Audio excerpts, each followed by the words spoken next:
Bonsoir, chers porteurs de projets, chers startups et chers TPE, PME. Je suis Anderson Da, directeur des programmes et du renforcement des capacités à la Société d'État Côte d'Ivoire PME. C'est encore un plaisir renouvelé de vous retrouver sur notre plateforme où nous dispensons des sessions de renforcement des capacités sur plusieurs thématiques.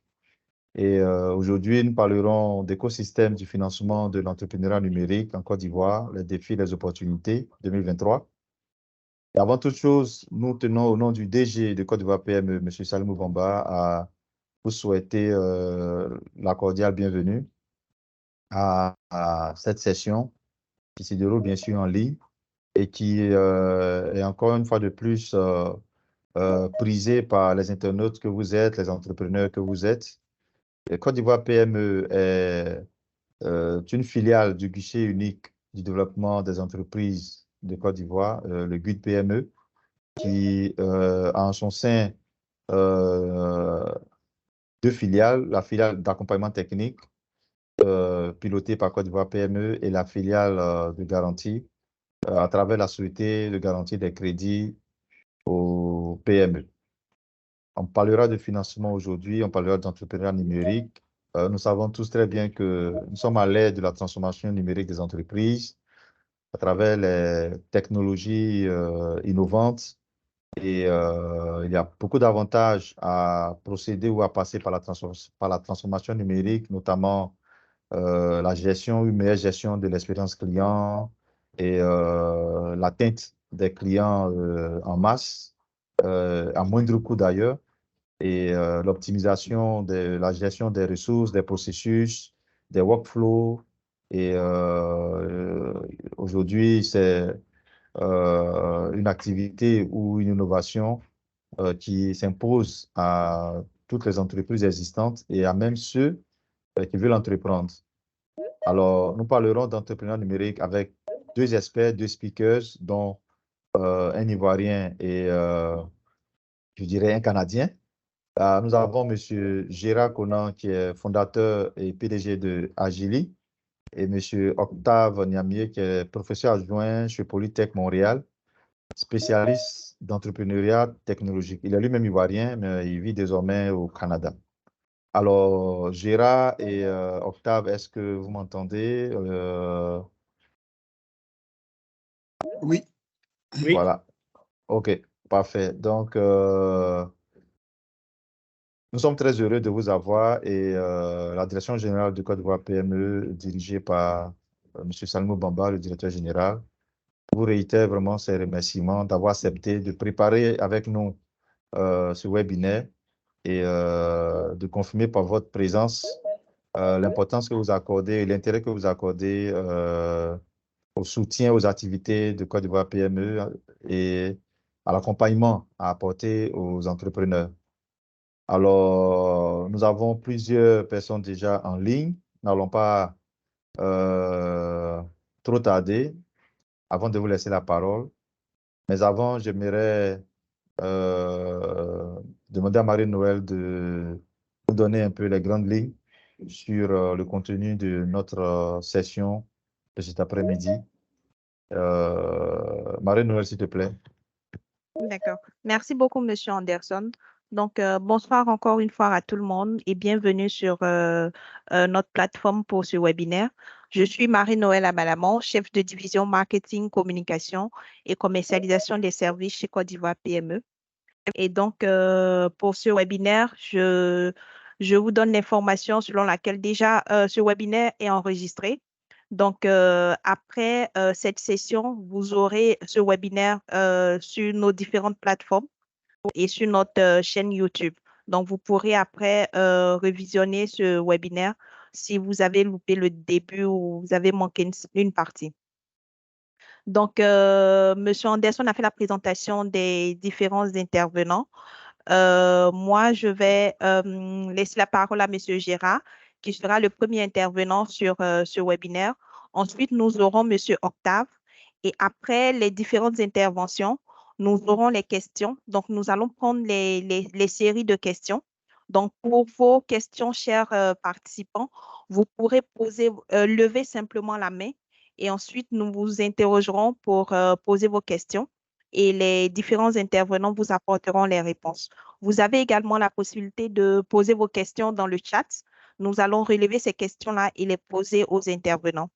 Dans le chat, vous avez également la liste de présence et donc nous vous prions de bien vouloir vous inscrire sur cette liste de présence qui va permettre, nous, à notre niveau, de vous avoir dans notre base de données et de faire de vous les personnes qui, en priorité, reçoivent nos informations, toutes les informations de Côte d'Ivoire PME. Quand nous avons des sessions, quand nous avons des programmes, quand nous avons des projets, vous serez les personnes qui recevront l'information en priorité.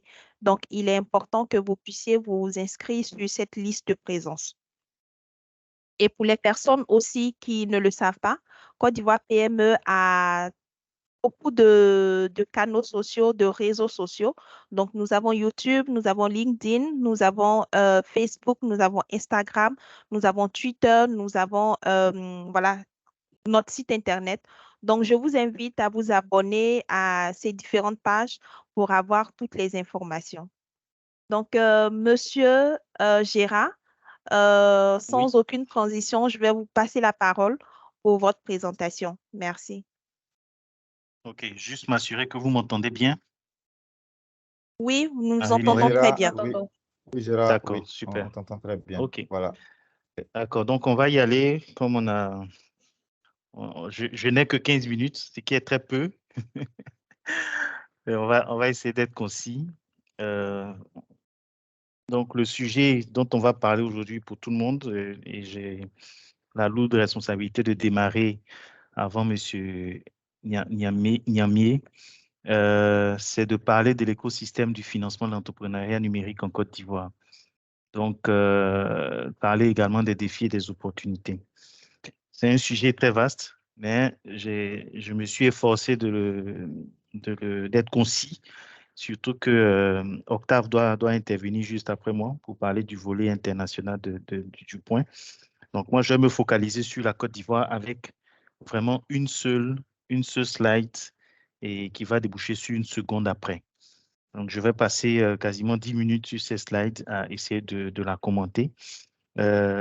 L'idée ou l'angle pour adresser la problématique, c'est vraiment de se projeter, de jeter un regard le plus large possible sur l'écosystème, sur l'environnement des entreprises, qu'elles soient digitales ou pas, des startups ou surtout des PME qui existent en Côte d'Ivoire ou des promoteurs de projets qui veulent se lancer ou démarrer une activité entrepreneuriale dans le pays. Donc, j'ai été un regard assez large sur les possibilités, les acteurs, les institutions, les organisations vers lesquelles ils peuvent se tourner pour avoir un appui quelconque, qui soit purement financier, simplement en termes d'accompagnement ou de prestations. Donc, pour mener l'exercice, on considère les différentes étapes d'évolution de l'entreprise depuis une phase de lancement, de pré-lancement, jusqu'à une phase de passage à l'échelle, en passant par une étape de croissance ou de maturité. Donc, pour les startups, parfois l'activité démarre même au pré-lancement, puisque souvent une activité numérique entrepreneuriale peut démarrer avec une simple idée qui n'existe pas encore, ou un prototype, ou une application qui n'est au stade que de maquette, et demande aussi parfois du temps supplémentaire pour que la plateforme ou l'application soit développée et commence à être vendue.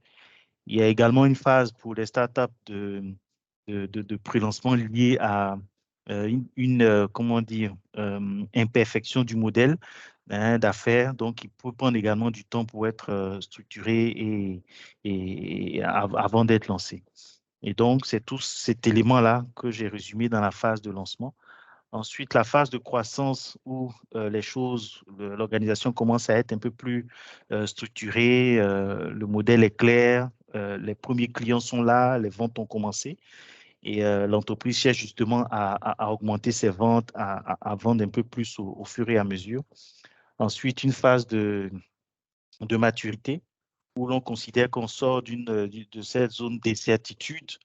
mais l'entreprise atteint un certain niveau de stabilité, des revenus un peu plus récurrents ou moins incertains, mais avec quand même encore des défis assez importants à relever en termes de croissance ou de passage à l'échelle qui concerne la dernière étape qui est mentionnée ici.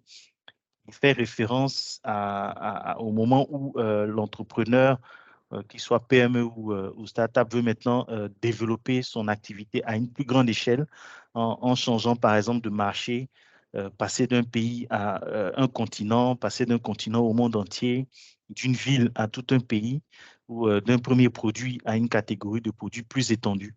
Et donc voilà en gros les 4 phases principales que j'ai considérées pouvoir mener cette réflexion. Donc, dans la toute première phase, le premier élément qu'on considère, c'est les fonds propres, parce que quand vous démarrez une activité, c'est quasiment impossible de compter sur quelqu'un d'autre que vous.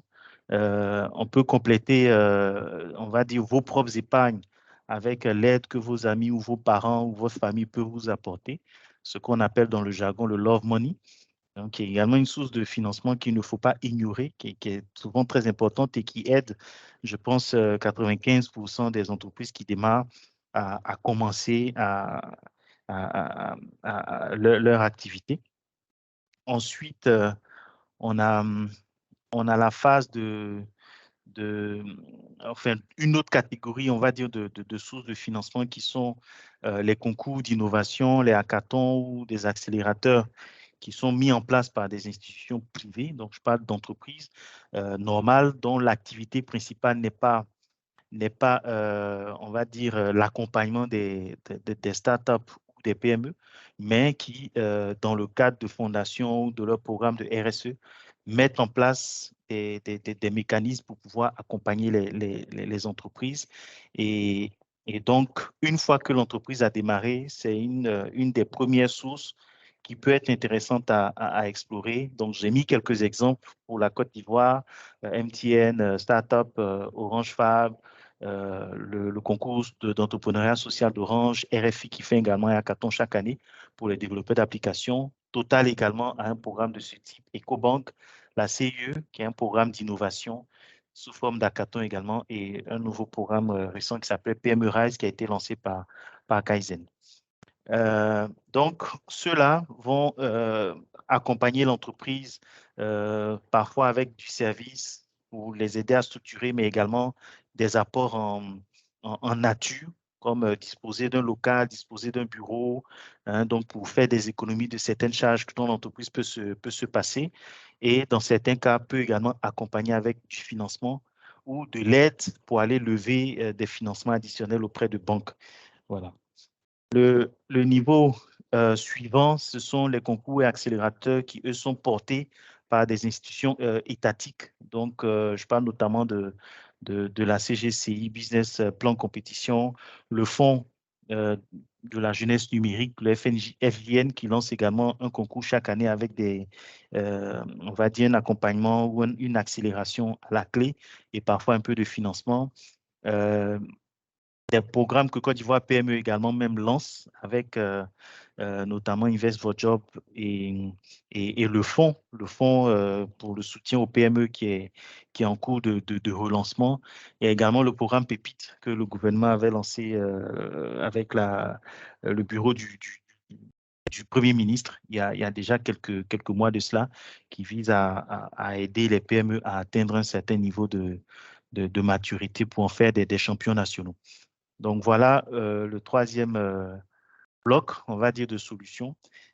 Alors, exprès, entre la phase de lancement ou la phase de croissance, j'évite de conseiller aux entrepreneurs ou aux startups de s'orienter directement vers les banques ou les sociétés de microfinance, parce que généralement, ces institutions auront tendance à attendre que l'entreprise atteigne un certain niveau de maturité, qu'elle ait vraiment éprouvé son modèle. Parfois, le modèle de start-up n'est pas très bien compris. Donc, tant qu'il n'y a pas un vécu, tant qu'il n'y a pas un historique, ce qu'on appelle un track record, tant qu'on n'a pas d'état financier, voilà, tant qu'on n'a pas de bilan, proprement établi, c'est difficile de s'approcher de ces entités et bénéficier valablement de financement. Donc, c'est pour ça qu'on repousse, on va dire, ces sources ou ces options à la phase de maturité ou à la fin de la phase de croissance, en moyenne après 2 ou 3 ans d'activité.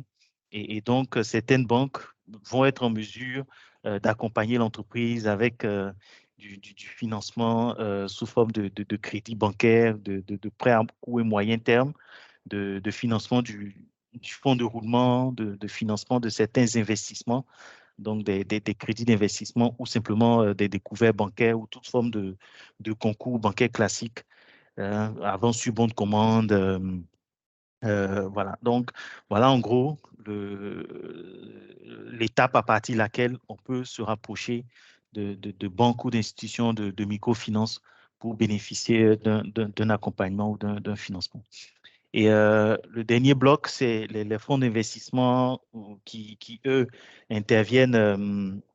Alors, je les ai placés exprès en bout de chaîne, mais ça ne veut pas dire qu'ils n'interviendront jamais, peut-être en début d'activité sur des phases plus en amont, mais l'expérience montre que le niveau d'exigence, le niveau d'engagement que le processus de levée de fonds va impliquer, hein, il y a une grosse phase de due diligence qu'il ne faut pas négliger. Certaines vont exiger qu'on rédige un business plan assez bien élaboré et vont faire des analyses assez poussées, analyser les chiffres historiques, etc. Et généralement, si l'entreprise est trop jeune ou trop petite, elle aura du mal à avoir les ressources humaines pour travailler avec le fonds sur toute cette phase de préparation et de due diligence. Donc, c'est pour ça que on va également s'approcher d'eux lorsque on veut vraiment passer à une autre étape, emmener l'entreprise à un autre niveau, hein, d'un niveau national, par exemple, ou d'un niveau local à un niveau national. Et donc, j'ai cité pêle-mêle Komoé Capital, Injaro ou CDC Capital qui a été lancé il y a quelques jours. Donc, ils sont des structures auxquelles je pense immédiatement et qui ont tendance à être un peu plus adaptées aux besoins des PME pour les niveaux de financement qu'on connaît. Donc, je m'attarde maintenant sur la partie inférieure du graphique avec toutes ces structures, j'ai envie de dire transverses, mais que j'ai essayé d'organiser en différentes catégories qui n'apportent pas forcément en tant que tel de l'argent ou du financement, mais qui vont aider à faire évoluer, à développer le marché des PME ou des startups dans le domaine du numérique. Donc, il y a d'abord toutes les structures privées d'accompagnement des PME ou des startups. Donc, exemple de ESP Partners, CFC Finance, qui sont des entreprises qui peuvent aider sur des montages du business plan, sur la structuration de projets ou ce genre de choses. On aura également les incubateurs ou accélérateurs qui au-delà d'organiser des concours pour donner de l'argent, peuvent également offrir un cadre à des porteurs de projets pour pouvoir venir les structurer, les préparer, les lancer, avec bien sûr une prise de participation à la clé. Il y a les organismes professionnels ou les organisations professionnelles ou les regroupements d'entreprises qui participent également beaucoup à la formation de leurs membres, qui participent également à des activités de lobbying pour faire bouger les lignes au niveau institutionnel, pour discuter avec l'État, donc porter la voix des PME ou des startups au niveau institutionnel. Donc, j'ai cité comme ça PML, CI20, le GOTIC, la FIPME, le MPME, ou la CGCI ou la Chambre de commerce, qui justement au quotidien mènent des activités pour faire progresser les PME ou les entreprises et donc qui souvent ont des programmes qu'il est important de pouvoir connaître quand on a une entreprise. Les structures gouvernementales d'accompagnement donc des entreprises, la seule qui m'est venue en tête, c'est Côte d'Ivoire PME. Il y en a peut-être d'autres.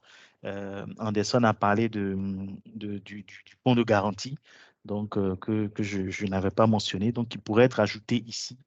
Et ça me sert de transition pour le dernier bloc, donc qui sont en fait tous les bailleurs de fonds ou ces fonds de garantie qui vont soutenir tous les autres acteurs, que ce soit les banques, que ce soit les fonds d'investissement, tous ces acteurs de financement vont venir avec des fonds, hein, de l'argent pour soutenir tous les autres programmes, que ce soit des hackathons ou des concours de start-up ou de PME.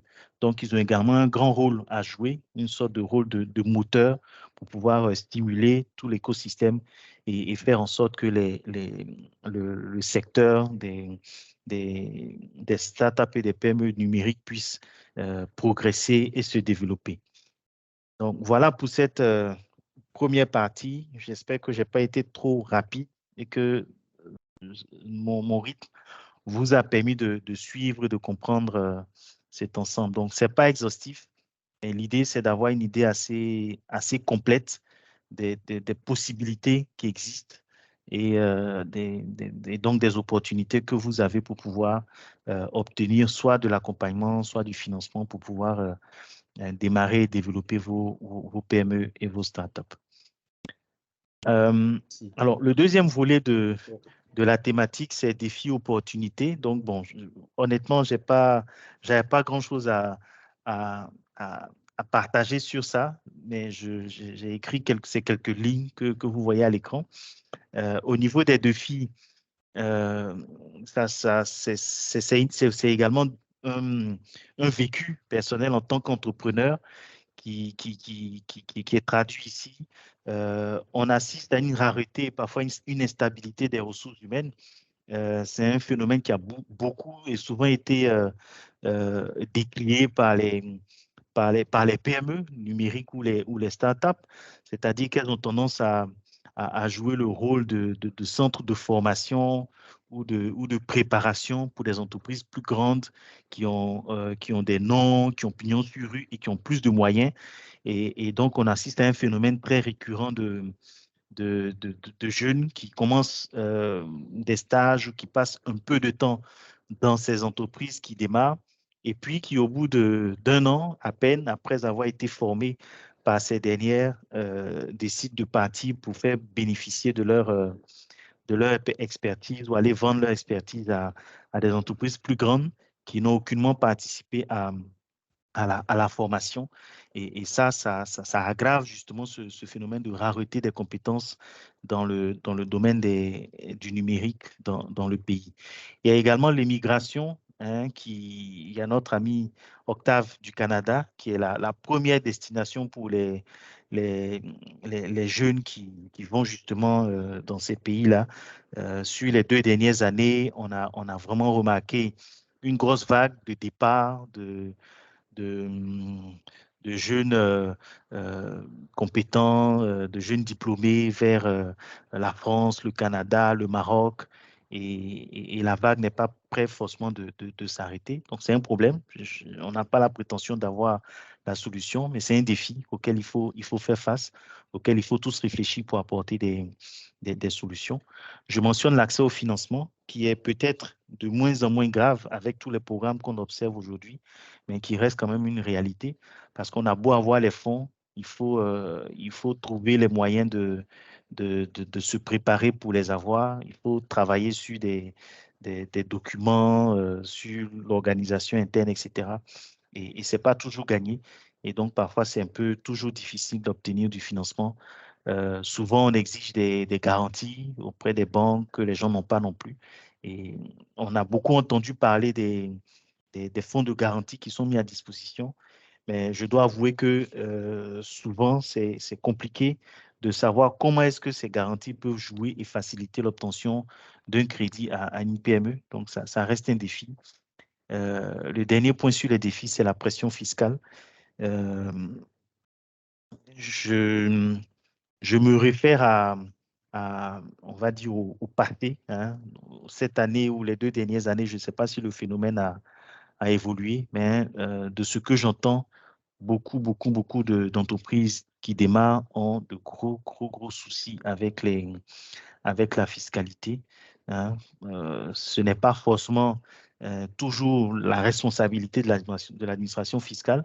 Le problème vient parfois de l'entrepreneur lui-même qui ne prend pas suffisamment conscience que la fiscalité est un point important de l'activité sur lequel il faut travailler dès le démarrage.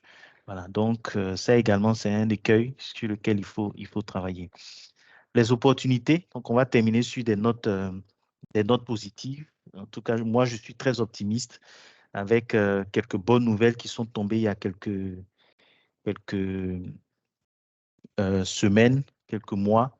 Donc, il y a un cadre juridique qui se met en place, peut-être progressivement, mais qui se met en place quand même, avec la loi sur le statut de l'entrepreneur qui avait été promulguée il y a quelques années. Je pense que Côte d'Ivoire PME y avait beaucoup travaillé. Ça a donné lieu à un gros recensement, à des formations, etc., aux toutes petites entreprises. Il y a également une loi récemment qui a été adoptée pour les startups, donc qui est également une bonne nouvelle. Il y a une volonté gouvernementale qui est assez clairement affichée de vouloir soutenir les PME de manière plus, on va dire, plus claire, plus forte, avec la restructuration de l'agence Côte d'Ivoire PME en société. Et donc, ça également, je pense que c'est une bonne nouvelle qu'il faut saluer et qui est une opportunité pour nous tous. Et enfin, il y a quelques mouvements. Voilà, on a vu les annonces du CI20 avec la BOAD qui ont signé un accord pour donner ou accorder plus de financement aux PME. Il y a de nouveaux incubateurs qui viennent d'ouvrir. J'ai parlé de 2 d'entre eux, The Box et M Studio, qui est là déjà depuis quelques mois. Et donc, ils vont forcément en attirer d'autres. Et il y a les grosses levées de fonds qui ont fait la une de l'actualité. Jusqu'ici, les plus grosses levées de fonds sur le continent étaient beaucoup plus dans la zone anglophone, comme l'a dit Octave pendant la préparation du webinaire.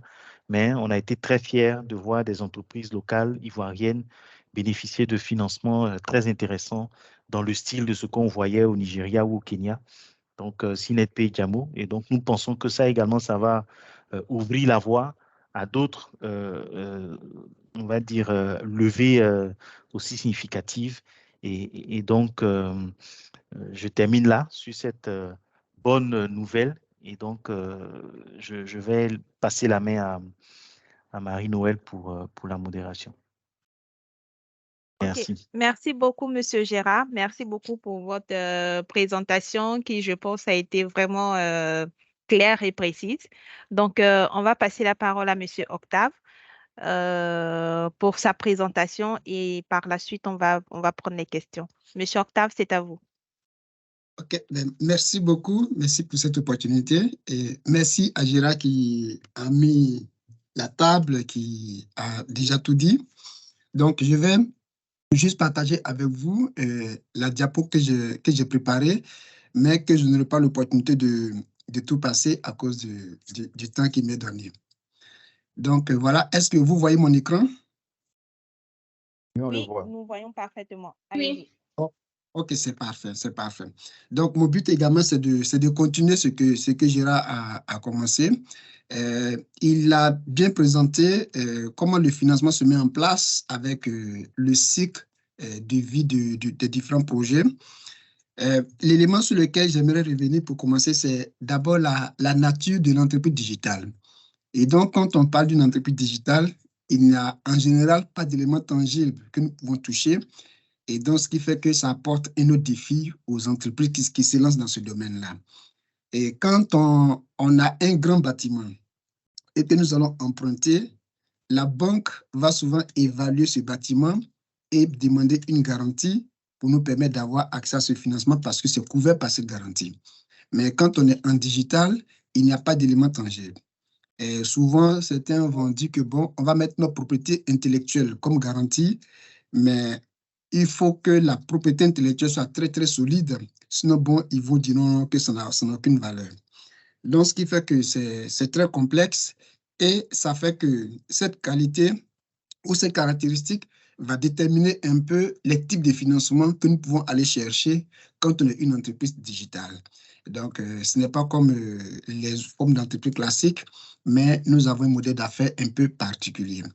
Et l'avantage qui vient avec ça, c'est que quand on est digital, comme Anderson le disait en introduction, on peut se multiplier à l'infini. Donc, on n'a pas de contraintes physiques. On peut aller où on veut, on peut servir qui on veut, et ça nous permet aussi de développer une meilleure relation avec les clients. C'est un peu aujourd'hui comme Uber. Avant, quand tu prends un taxi, soit ils te donnent des reçus, ils ne te donnent pas de reçus, c'est un peu très compliqué. Mais maintenant, avec Uber, quand tu vas après ton reçu, tu te trouves là, et puis ton parcours même peut se dessiner pour dire, OK, j'ai payé ça parce que je me suis déplacé de là à là. Donc, ça fait une meilleure relation avec le client, une meilleure traçabilité et puis une meilleure transparence aussi dans nos transactions. Donc, ça a beaucoup d'avantages pour l'aspect développement, l'aspect relation avec les clients, mais en matière de financement, ça a des défis que nous devons tenir compte pour mieux se financer. Maintenant, je regarde un peu le financement des entreprises au niveau mondial. Et donc, aujourd'hui, comme on le sait tous, le plus gros financement est en Amérique du Nord, donc notamment aux États-Unis. Il va prendre tout le grand lot. Et ensuite, on a les pays asiatiques. Et puis, bon, on a l'Europe qui vient maintenant en troisième lieu. L'Afrique ne représente, avec le Moyen-Orient, ne représente que 3,7% du financement. Et donc, si on enlève le Moyen-Orient, peut-être que l'Afrique va rester peut-être 2% ou moins que ça, je ne sais pas. Mais pour dire qu'il y a du finance qui existe à l'international, mais en Afrique, nous n'avons qu'une très petite portion de ce financement-là. Qu'est-ce qui fait ça? Pendant longtemps, on n'était pas très innovant. Pendant longtemps, on était vraiment dans les formes classiques.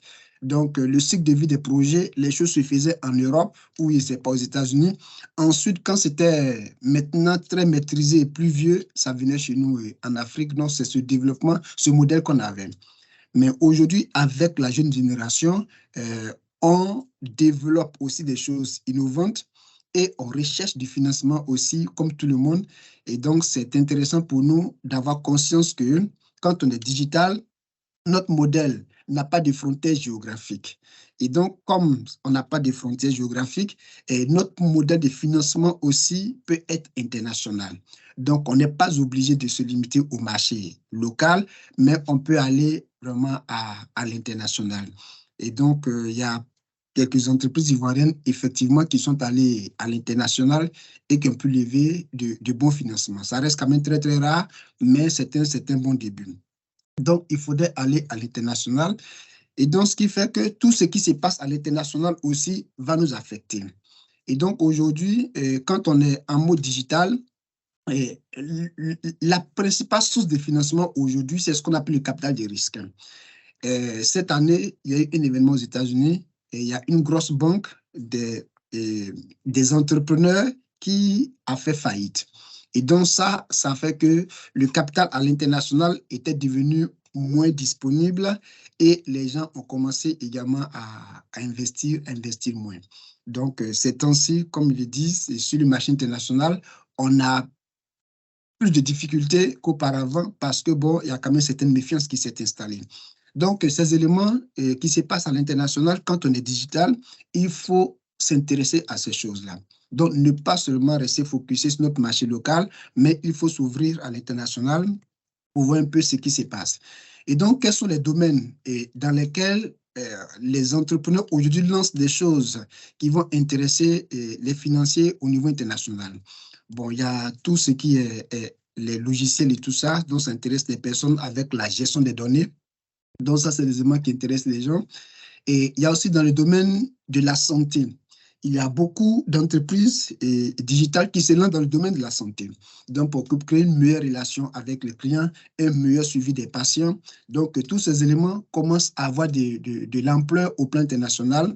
Et bon, il est bien que nos entrepreneurs également s'intéressent à ça parce que c'est ce qui intéresse les investisseurs à l'international. Il y a aussi la finance technologique. Bon, en Côte d'Ivoire, on a quand même quelques éléments qui se développent très bien. Donc, ça s'intéresse. Et puis, bon, on peut aller jusqu'à l'alimentation, jusqu'au transport, mais c'est des domaines qui peuvent accueillir des modèles qui sont beaucoup plus digitaux. Donc, quand on s'intéresse dans cette voie, notre source de financement n'est pas forcément locale, mais on doit regarder vers le marché international pour se financer. Donc, bon, ça, je ne vais pas m'étendre là-dessus parce que j'irai la longuement et présenter. Donc, les principales sources de financement pour une entreprise digitale aujourd'hui, bon, j'ai mis capital de risque. Et tout à l'heure, je vais vous dire ce que c'est. Et puis, il y a aussi le capital informel.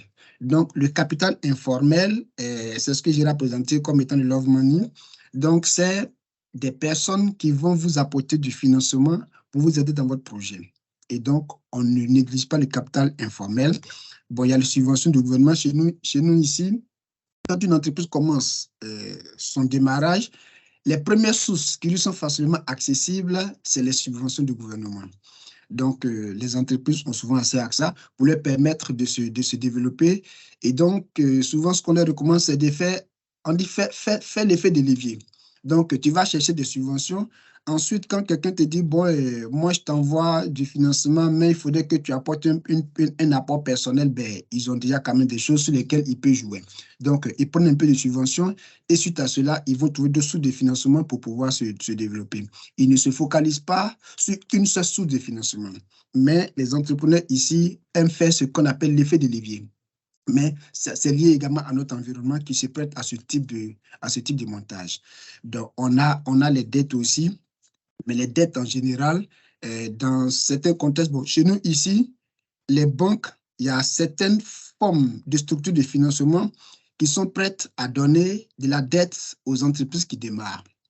Les montants ne sont pas très élevés et ça permet aux entrepreneurs de commencer quelque chose, mais quand le cycle de vente ou du moins le cycle de développement de notre produit est très long, ça fait que bon, la dette va arriver, ils vont donner 6 mois de moratoire, mais après 6 mois, il faut commencer à payer le capital et les intérêts.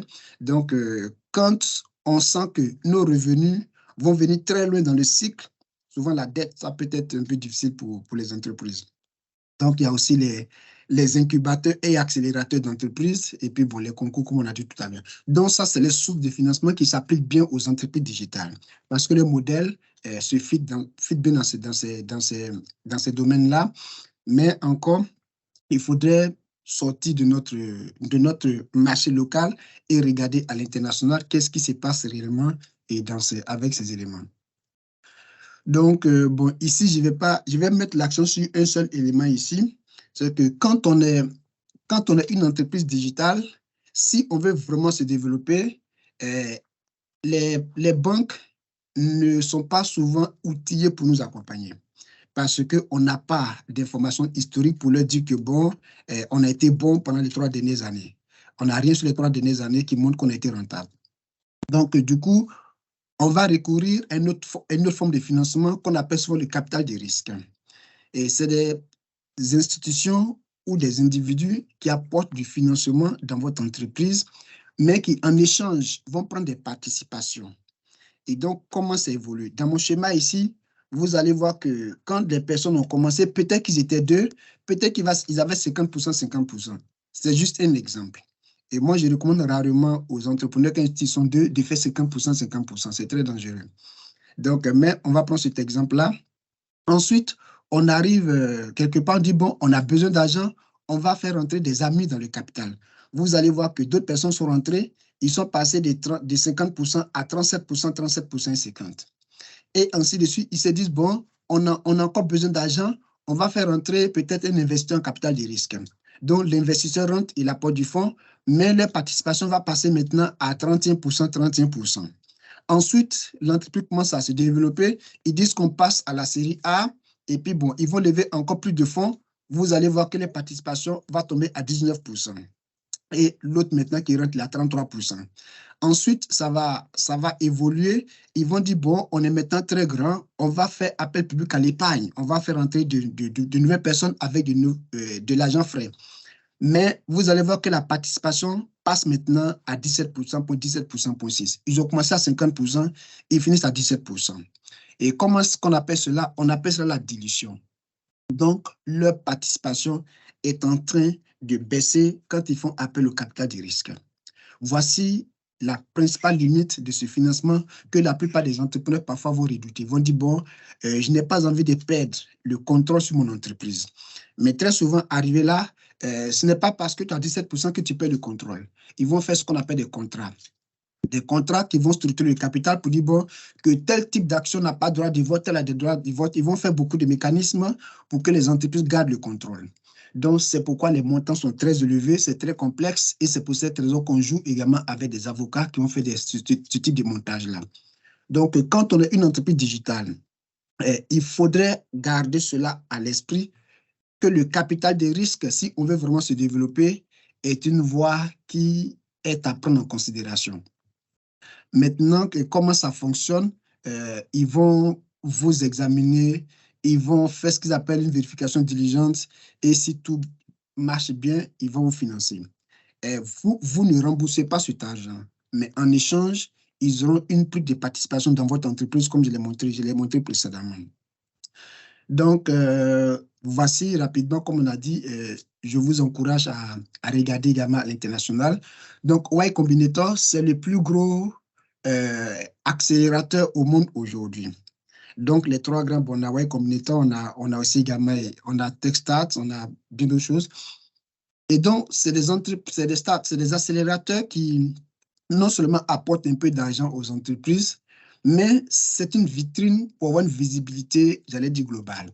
Ce n'est pas facile, mais si on a le temps et que, bon, on a les ressources qu'il faut, les connaissances qu'il faut, les compétences qu'il faut, et ça va rester des voies à explorer pour nous, entrepreneurs ivoiriens. C'est très important d'explorer ces plateformes-là. La seule limite que nous avons, c'est souvent la barrière linguistique, mais on peut apprendre l'anglais ou dans notre équipe, on peut avoir des personnes qui parlent l'anglais et on pourrait facilement s'orienter vers ces modèles-là. Maintenant, bon, il y a aussi Techstars, comme je l'ai dit. Donc, tous ces grands accélérateurs commencent maintenant à s'intéresser aux entrepreneurs africains parce qu'ils se disent que l'Afrique est quand même un continent d'avenir et que les startups qui se lancent en Afrique ont un marché déjà, un grand marché. Donc, peut se développer sur toute l'Afrique et ensuite sortir de là. Donc, à cause de ce qu'il y a un potentiel important sur place, et ces grands accélérateurs commencent à s'intéresser également aux entreprises africaines. Donc, il est important pour nous de garder cela à l'esprit.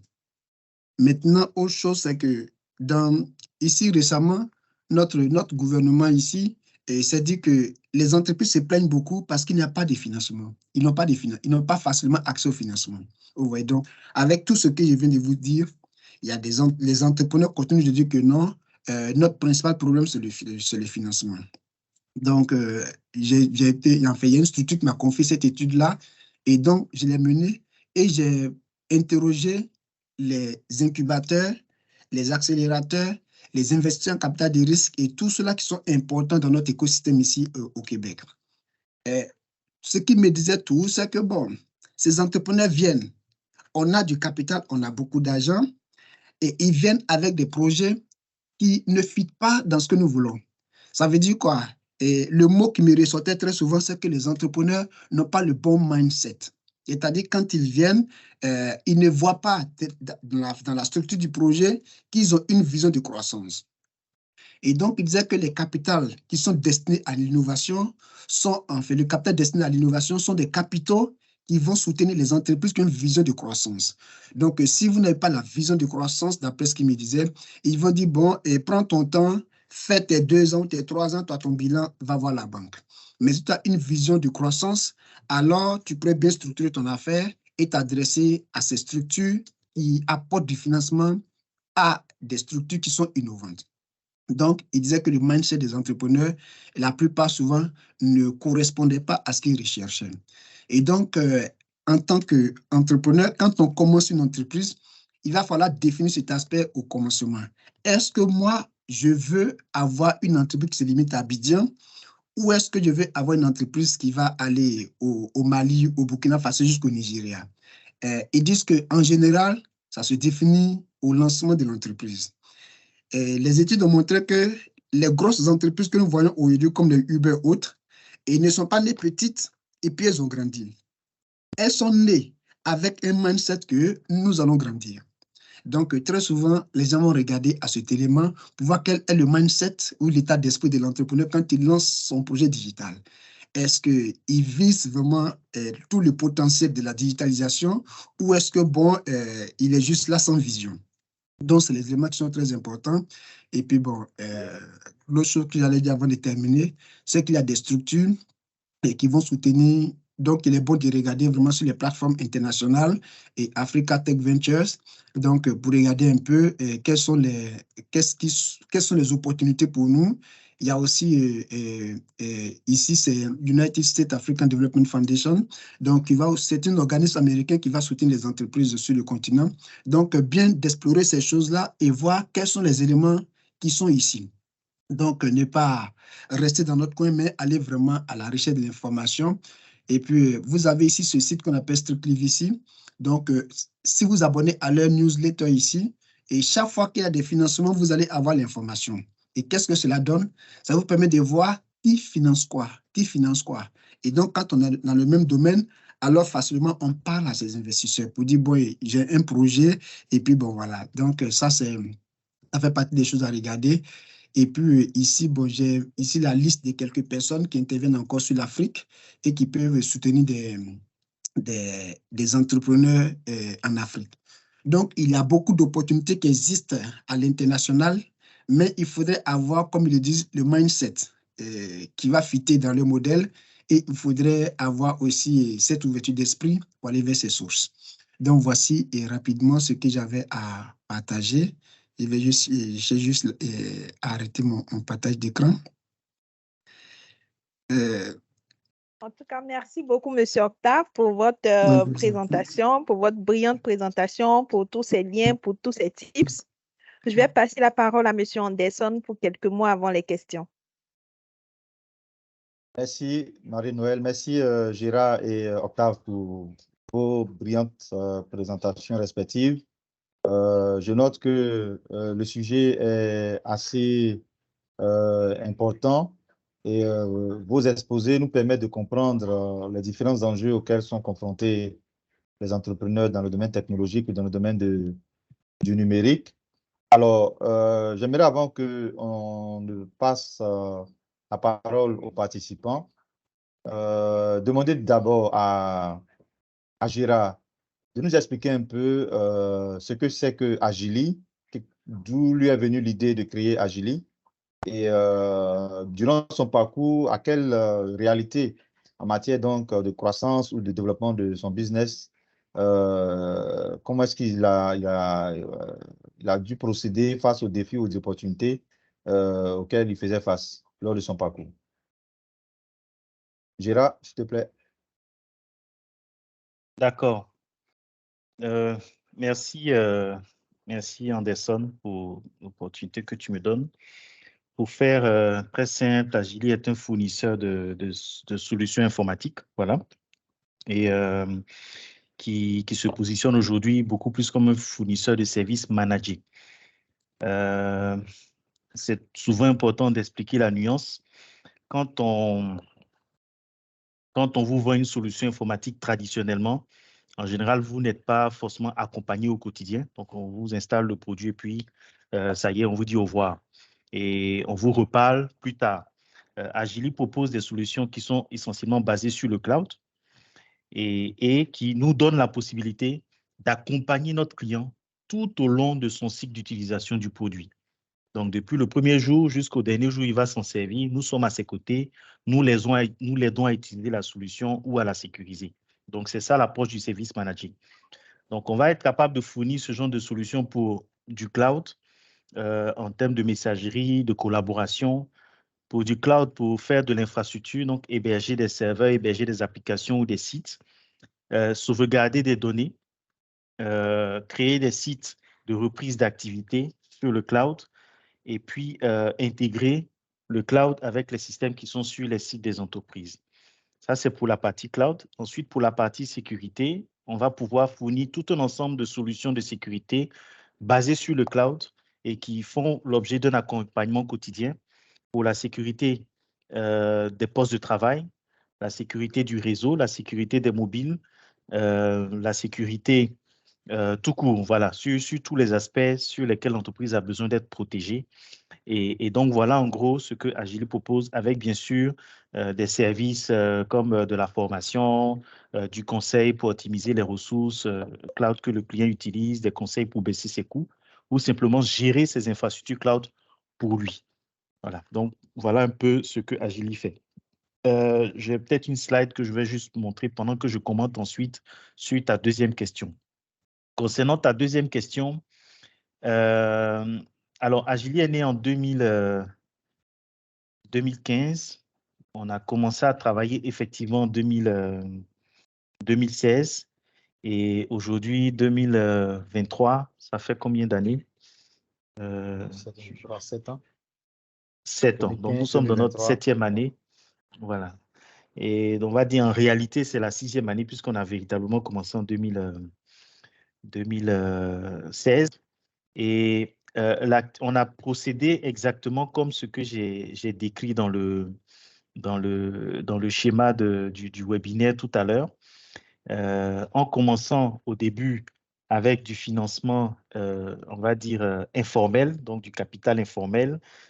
C'est l'argent des amis, l'argent des parents, l'argent de mon épouse, hein, et puis mes économies sur mes anciennes années de travail, parce que j'ai travaillé quand même à peu près 15-16 ans avant de lancer Agili. Et puis, grâce à ces petits moyens, évidemment, vous ne pouvez pas vous prendre des bureaux, donc on est installé à la maison, et puis on ne compte que sur son énergie pour aller chercher les clients, etc.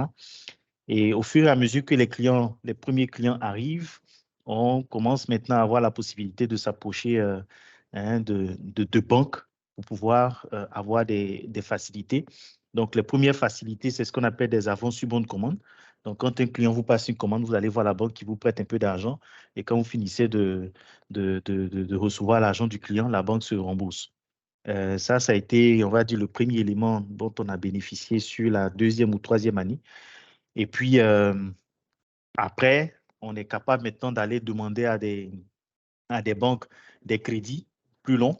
Donc, on a bénéficié notamment du fonds Covid avec l'aide de Côte d'Ivoire PME il y a quelques années, il y a 2 ans exactement. Donc, c'est des prêts que vous pouvez obtenir et puis rembourser sur, je pense, 4 ou 5 ans. Et ensuite, on est en mesure aujourd'hui d'aller voir une banque pour demander ce qu'on appelle un découvert, donc pour financer le fonds de roulement et en même temps la croissance de l'entreprise. Donc, on peut bénéficier d'un découvert auprès au moins de 2 de nos banques aujourd'hui qui nous permet, quand des factures clients sont payés trop tardivement, de pouvoir tenir, gérer les charges le temps que ces factures-là soient recouvrées. Et ce qu'on regarde maintenant, c'est la forme de financement liée au fonds d'investissement. Donc, pour avoir plus de ressources, pour essayer de faire grandir l'activité plus que ça, de s'étendre sur d'autres pays ou pourquoi pas sur d'autres continents.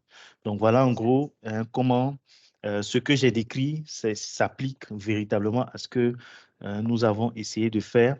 Ça ne veut pas dire qu'il faut, on ne travaille pas. Vous savez que dans tout le long du processus, tous les matins, il faut se battre, il faut aller chercher des clients, il faut aller vendre les produits, il faut faire du lobbying. Donc, voilà. Donc, tout ça également fait partie du financement parce qu'on ne finance pas une entreprise qui n'a pas de vente, qui n'a pas de track record, qui n'a pas de référence. Merci. Merci Gérard. Merci Gérard qui est fondateur et PDG de Agili. Pour ce partage d'expérience de ton parcours et voilà, de comment est-ce que tu as développé l'entreprise toute petite jusqu'à présent. Alors, Marine, on peut passer à présent aux questions. J'aurai par la suite après une question pour Octave, mais on va laisser les participants intervenir maintenant. OK. Merci Anderson. Christina va prendre les questions par série de 5. Les personnes qui veulent poser des questions, vous pouvez simplement lever la main. Christina va vous interroger, prendre votre question. On va prendre 5 questions, des séries de 5 questions. Vous levez simplement la main et on prend vos questions et on vous interroge pour prendre vos questions. Quand on finit de prendre votre question, s'il vous plaît, n'oubliez pas de baisser la main pour qu'on puisse avoir la liste actualisée des personnes qui lèvent la main. Christina, tu peux prendre le relais, s'il te plaît. Merci.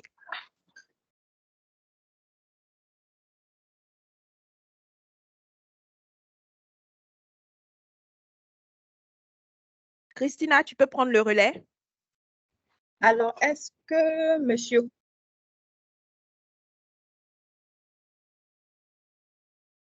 Vianney... Christina, on ne t'entend pas très bien. Et là, ça va maintenant? Oui, c'est Oui, c'est mieux. mieux, Christina. Ça va maintenant? Oui, c'est mieux, Christina. c'est mieux, Christina.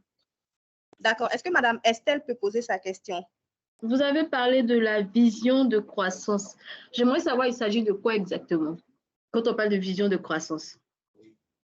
D'accord, on prend votre question. Est-ce que M. Kofi Vianney peut poser sa question? Monsieur Koné? Oui, bonjour à tous. Merci beaucoup. Ma question s'adresse à M. Gérard.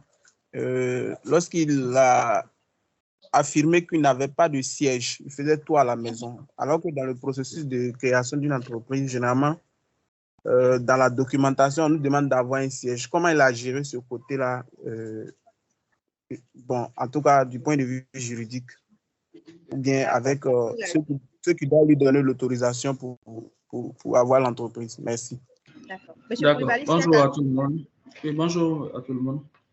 Bonjour. D'accord. Ma question s'adresse au PDG de Agilex. Tout à l'heure, il parlait des accompagnements faits par Agilex. Comment procéder, comment faire pour se faire accompagner?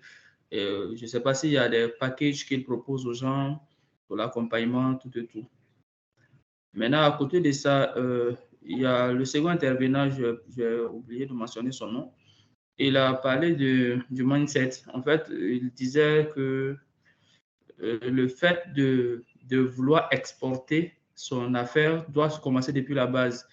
Est-ce à dire que quelqu'un qui a peut-être qui rêvait petit et les opportunités qui s'ouvrent à lui ne pourra plus peut-être exporter ou bien devra totalement changer de lobbying auprès de son équipe, de ses partenaires avant de pouvoir exporter son business? D'accord. Donc, la première question, le monsieur voulait savoir comment démarrer de chez soi. Mais votre maison est un bâtiment et que vous pouvez également déclarer comme étant votre siège. Donc, c'est ce que j'ai fait. J'ai déclaré une partie de ma maison, donc un bureau annexe qui était dans ma maison, une pièce de ma maison, comme étant mon lieu de travail et le lieu d'établissement du siège de ma société. Et donc, par exemple, les services des impôts qui ont besoin d'aller vous trouver pour vous remettre des documents, venez chez moi à la maison puisque c'est l'adresse que j'ai indiquée. Et ensuite, quand j'ai dû prendre des bureaux, j'ai ensuite fait une déclaration de changement d'adresse. Donc, deuxième option qui vous est offerte, c'est d'aller voir des cabinets de domiciliation, donc qui vont vous fournir les documents nécessaires pour créer votre entreprise moyennant un loyer que vous allez leur payer et puis la possibilité d'aller travailler de temps en temps chez eux ou pas. Donc, ça aussi, c'est une option que j'ai déjà utilisée dans le cadre de d'autres entreprises. Pour la deuxième question, je vais repartager mon écran pour montrer un exemple d'offre que nous avons conçu pour les PME ou pour les entreprises qui démarrent. Sous le contrôle d'Anderson, on pourra faire une séance spécifique pour partager en fait ce projet également à un public plus large de PME ou de start-up. Donc, cette offre a été conçue pour pouvoir permettre aux entreprises qui démarrent de tout de suite poser leur premier pas dans le monde du digital, donc disposer du minimum pour démarrer. Et le minimum pour nous, c'est, je reviens en arrière, voilà, le minimum pour démarrer, c'est une identité numérique, votre nom de domaine, c'est les outils qu'il vous faut pour communiquer en interne ou avec l'extérieur, donc une messagerie basée sur le cloud, et puis une présence digitale, notamment une page web, une page Facebook et pourquoi pas une page LinkedIn. Donc, voilà le condensé de l'offre qu'on a conçue pour les entreprises ou les startups et qui commence à partir de 0 francs la première année. Voilà. Et le coût pour les années suivantes, je vais vite parce que ce n'est pas le but du séminaire, c'est à partir de 1 000 francs pour les plus petites entreprises et à partir de 4 700 pour celles qui ont des ambitions un peu plus grandes Et la différence, c'est le type de service cloud que vous allez utiliser pour votre messagerie. Est-ce que vous partez sur une solution basique comme Zoho ou une solution plus avancée comme Microsoft 365? Donc, voilà un exemple d'offre. Et vous remarquerez que pour chacune de ces offres, il y a un service d'accompagnement, c'est-à-dire que même si vous n'avez pas d'informaticien, de technicien au sein de vos équipes, il y a un support chez Agili qui vous accompagne pour créer les boîtes aux lettres de vos utilisateurs, pour supprimer quand quelqu'un s'en va, etc., etc. Donc, ça, c'est un exemple parmi d'autres. On a à peu près la même chose pour la sécurité également. Le but, c'est vraiment de permettre à tout le monde, même ceux qui démarrent, de profiter des avantages digitaux pour pouvoir lancer leur activité. C'est bon, je pense que ça va répondre aux deux questions qui m'étaient adressées. D'accord. Merci beaucoup, M. Gérard. On va passer à M. Octave, les questions qui vous étaient adressées, s'il vous plaît. OK, merci beaucoup. Je pense qu'il y a Mme Essé qui a demandé c'est quoi la vision de croissance. Donc, la vision de croissance, comment est-ce que je la définis? En général, les entreprises sont souvent catégorisées en trois. Donc, il y a ce qu'on appelle les entreprises, ils appellent ça lifestyle. Donc, c'est les petites entreprises qui vont permettre à leurs propriétaires de juste gagner leur vie. Et puis, bon, on est confortable avec ça. Et puis, il y a ce qu'on appelle le middle market. Donc, c'est les entreprises qui ont une croissance souvent modérée, vont grandir, mais de façon modérée. Et il y a ce qu'on appelle les entreprises à forte croissance. Donc, tous ces modèles sont de bons modèles. Mais tous ces modèles se financent différemment. Et quand on dit forte croissance, c'est celui qui va dire que moi, je veux commencer peut-être à Abobo, mais je veux que dans un an, je sois au plateau à Koumassi et Treichville, et que dans 2 ans, je sois vraiment sur toute la Côte d'Ivoire et l'année d'après, j'attaque le Burkina Faso. Donc, c'est quelqu'un qui, dès le départ, a cette vision d'aller vraiment beaucoup plus loin. Maintenant, est-ce que toutes les entreprises qui grandissent au commencement doivent avoir ce mindset? Je lisais un peu sur le profil ou le parcours il s'appelle Dangote. Je pense que c'est un Burkinabé et qui est parmi les hommes les plus riches au monde aujourd'hui. Et donc, quand il commençait son entreprise, de façon plus, j'allais dire, il n'était pas très structuré dans son approche parce que, bon, il n'était pas allé très loin à l'école comme je l'ai lu.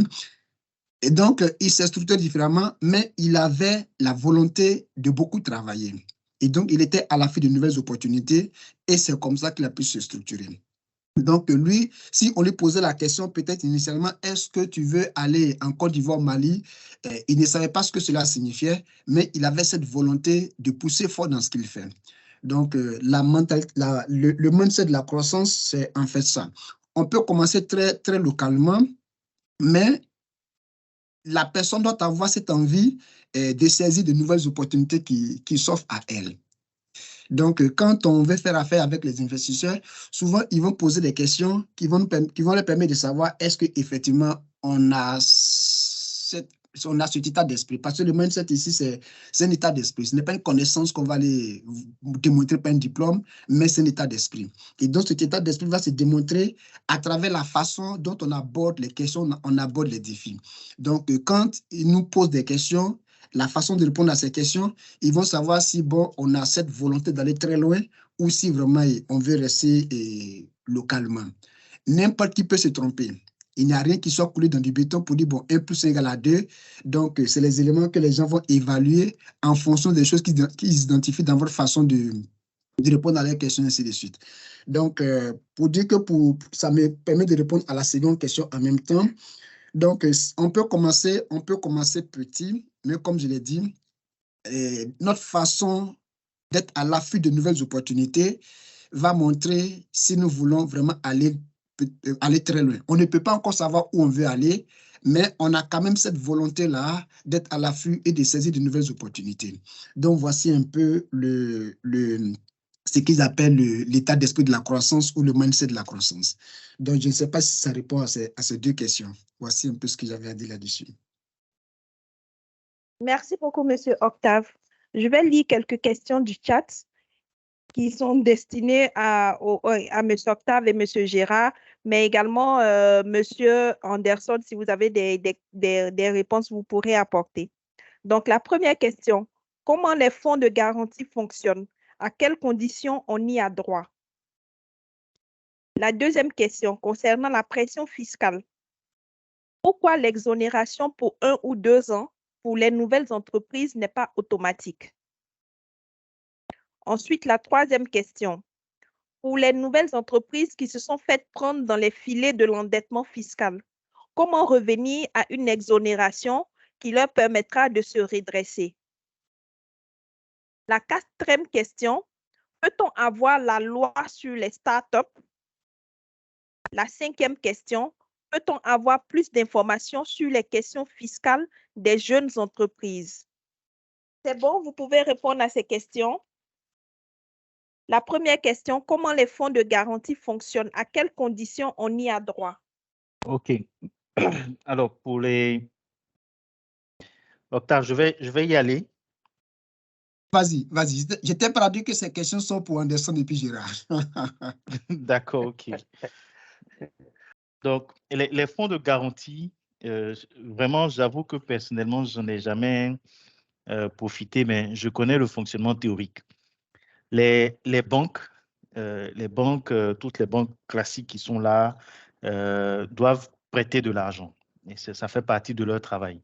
Elles ont même une obligation pour un certain montant, un certain ratio de prêts à accorder chaque année.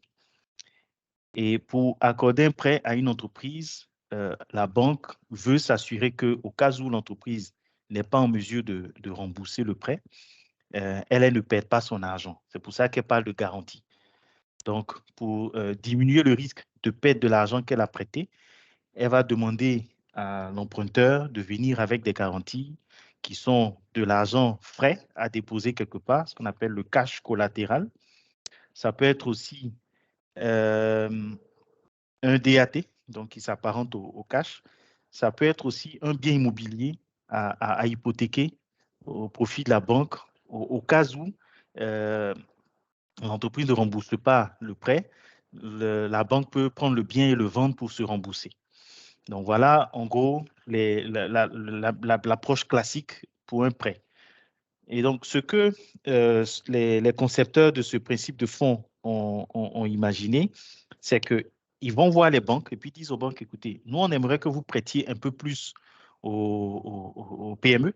Et vous savez que généralement, ils ne peuvent pas présenter de biens en garantie. Parce que, bon, un jeune entrepreneur, start-up, où il trouve une maison pour vous la mettre en hypothèque. Et donc, on va vous mettre de côté de l'argent. Donc, c'est du fonds qu'on met à disposition. Et c'est nous qui nous portons garant. Si l'entrepreneur à qui vous avez prêté n'arrive pas à rembourser, vous venez nous voir et nous, on vous donnera l'argent dans le fonds de garantie qui est là pour ne pas que vous soyez en perte. Et donc, sur cette base, la banque est plus en confiance pour prêter l'argent sans exiger de garantie en retour. Donc, voilà en gros le principe. Il y a des mécanismes pour lesquels c'est très clair, c'est assez facile. Fonds Covid et même le fonds pour le soutien des PME géré par Côte d'Ivoire PME. Dans ce process, c'est assez clair. Mais quand vous sortez de ce cadre et que vous allez voir les banques comme ça, je dois vous avouer que c'est très, très difficile de bénéficier de l'appui de ces fonds pour vous éviter de mettre une garantie en face de votre crédit. Donc, rapprochez-vous de Côte d'Ivoire PME. Anderson et ses collègues pourront vraiment vous donner des renseignements là-dessus. Mais voilà pour comprendre comment fonctionnent les fonds. Je ne sais pas si Anderson veut compléter. Alors, merci Gérard. Alors, juste dire à ce que tu as, enfin, ajouter à ce que tu as dit que les fonds de garantie, quelquefois aussi, peuvent opérer à travers les institutions de microfinance ou les IMF. Et quelquefois, il y a des projets ou des programmes dans lesquels le bailleur sélectionne une banque qui, elle, va traiter avec des microfinances pour accorder du microcrédit aux entrepreneurs pour leur permettre donc de passer à échelle ou bien de passer de la phase d'amorçage à la phase de développement ou de croissance de leurs activités. Et dans ce genre de dispositif, il est très souvent mis en place un fonds de garantie qui permet aux microfinances de pouvoir rentrer ou avoir des prêts, avoir du financement, voilà, avoir du financement près de la banque avec un ticket d'entrée qui est bas et qui lui permet après de pouvoir donner des microcrédits à des taux préférentiels, pas aux taux habituellement exercés par la microfinance qui sont relativement élevés, autour de 17 ou 18%. Mais c'est une microfinance pratique avec l'appui des fonds de garantie, des financement ou du microcrédit à des taux autour de soit 12% ou 10%. Ce sont des mécanismes qui permettent vraiment de pouvoir faire baisser les taux d'intérêt et accroître l'appétit du prêt auprès donc, des entrepreneurs. Et c'est un mécanisme qui est important et qui est rentré un peu dans le schéma de mise en œuvre du guichet unique de développement des entreprises, au sein duquel il y a la société d'accompagnement technique qui est Côte d'Ivoire PME, qui accompagne et qui prépare les entrepreneurs au financement. Et il y a une société de garantie qui devrait prendre le relais en matière d'accompagnement ou de soutien à l'accès au financement par la garantie éventuelle des prêts selon le potentiel de l'entreprise et selon son secteur d'activité. Voilà ce que je peux dire déjà sur la garantie. Et puis profiter peut-être pour parler un peu de pression fiscale. Il y a aujourd'hui... La question disait pourquoi oui, l'exonération pour 1 ou 2 ans pour les nouvelles entreprises n'est pas automatique? Oui, je crois que c'est une question encore qui est pendante et elle n'est vraiment pas automatique, c'est vrai. Il y a des exonérations qui sont accordées sur 1 an ou 2 ans pour des entreprises d'un certain niveau d'investissement et dans certaines régions du pays avec le nouveau code d'investissement en Côte d'Ivoire qui existe au niveau du CPC. Mais pour les entreprises en démarrage, il y a encore des difficultés à pouvoir obtenir vraiment une baisse, je dirais, satisfaisante auprès des entrepreneurs, une baisse de la pression fiscale comme elles le souhaitent, ces entreprises-là.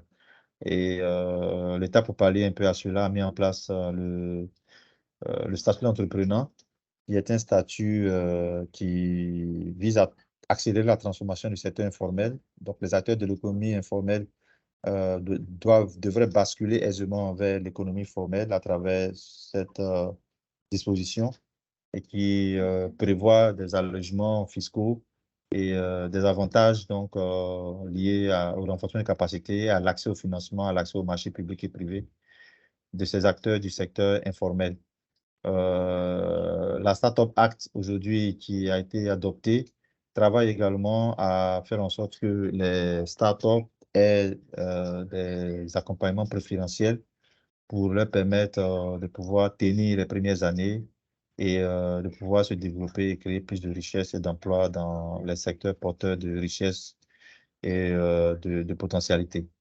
Donc, je pense que chaque année, il y a des annexes à la loi fiscale à la loi de finances qui sont adoptées et cela émane de discussions, des échanges entre le secteur privé et le secteur public, entre les fêtières, entre les PME, les startups et les différentes associations professionnelles qui discutent à bâton rompu avec les instances étatiques pour pouvoir chaque année travailler à améliorer le climat des affaires et à faciliter l'entrepreneuriat, à faciliter donc la création et la croissance des entreprises. Voilà, il y a encore beaucoup d'efforts qui restent à faire, on le sait très bien, mais je pense que des efforts sont faits par l'État pour soutenir l'entrepreneuriat et faire en sorte que la fiscalité ne soit pas un frein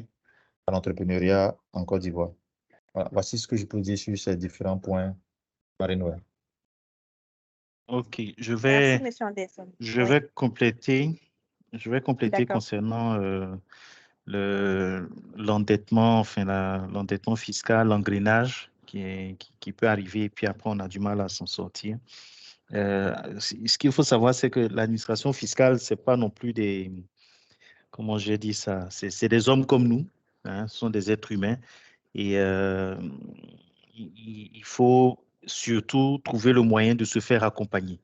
Voilà, donc se faire bien accompagner. Donc, il y a des cabinets de comptabilité ou de fiscalité dont c'est le travail et qui sont en mesure de vous aider à négocier avec l'administration fiscale pour avoir des abattements, pour avoir des allègements, hein, pour avoir des échéanciers et diminuer le niveau de stress. Et pour ça, il ne faut pas hésiter à aller à la tête. C'est-à-dire que dans les bureaux des impôts, il y a les receveurs ou certains de ses collaborateurs directs qu'il ne faut pas hésiter à approcher directement pour pouvoir discuter. Parce que en chemin et parfois au bas de l'échelle, il y a d'autres réseaux parallèles qui peuvent se développer et vous donner l'impression que voilà, c'est fini, il y a aucune issue, vous ne pouvez rien faire, juste parce que voilà, quelqu'un a envie de vous emmener voilà, gérer ses intérêts personnels. Et donc, il faut se faire accompagner et ne pas hésiter à aller voir directement le receveur des impôts pour poser le problème et expliquer la situation. Voilà, c'est des gens intelligents. Ils savent qu'un contribuable qui n'est pas là ne pourra plus payer les impôts. Donc, il faut que l'entreprise puisse continuer à exister pour pouvoir être en mesure de pouvoir payer ce qu'elle doit. Donc, c'est un discours que parfois, pour mon expérience personnelle, certains ont réussi à comprendre et qu'il ne faut pas hésiter également à utiliser. Mais faites-vous accompagner. Ne cherchez pas à tout régler vous seul. Concernant l'exonération, il y a des cabinets également qui existent. Je ne peux pas vous en citer, mais moi, j'en ai déjà entendu parler, dont le métier est de vous aider à monter un dossier parce qu'ils ont pris le temps d'étudier les textes de loi et donc peuvent vous aider à argumenter pour que vous puissiez bénéficier de cette exonération. Mais malheureusement, elle n'est pas automatique parce que, voilà, si elle était automatique, je pense que l'État ne gagnerait pas d'argent.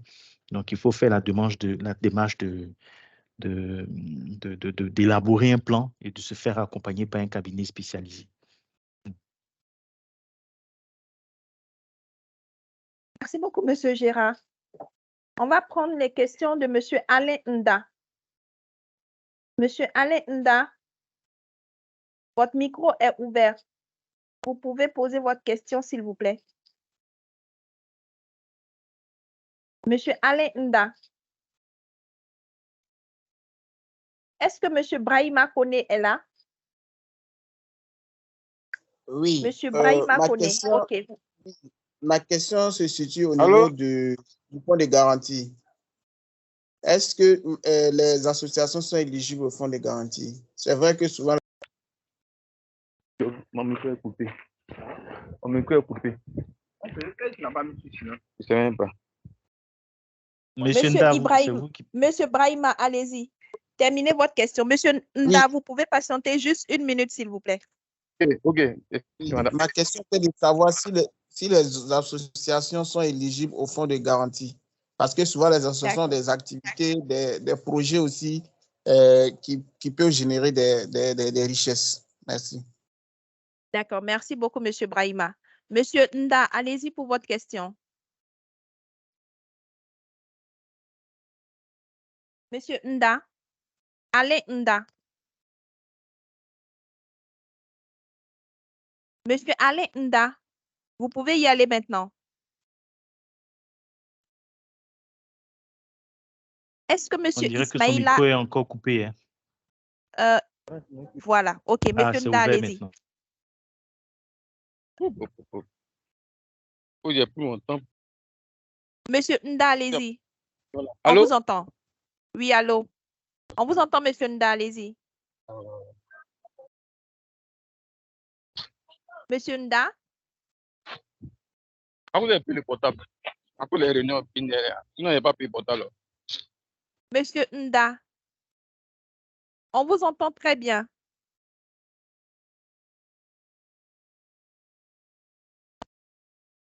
On passe à quelqu'un d'autre. Nous allons passer à Monsieur Ismaïla Ayokoin. Monsieur Ismaïla? Allô? Oui, monsieur Ismaïla. C'est monsieur Nda qui est revenu. D'accord, monsieur Nda, allez-y, posez votre question. Excusez-moi, merci beaucoup. Alors, ma question est la suivante. Au fait, nous sommes un groupe de jeunes, nous sommes dans le BTP et les technologies de sécurité. Alors, donc, je voulais savoir dans quelle mesure avoir aussi des opportunités pour avoir des marchés en Côte d'Ivoire. La question est là. Merci. D'accord, merci beaucoup, monsieur Nda. Est-ce que monsieur Ismaïla est là?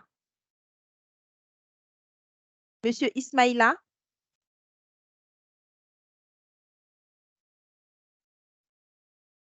Est-ce que monsieur Lams est là?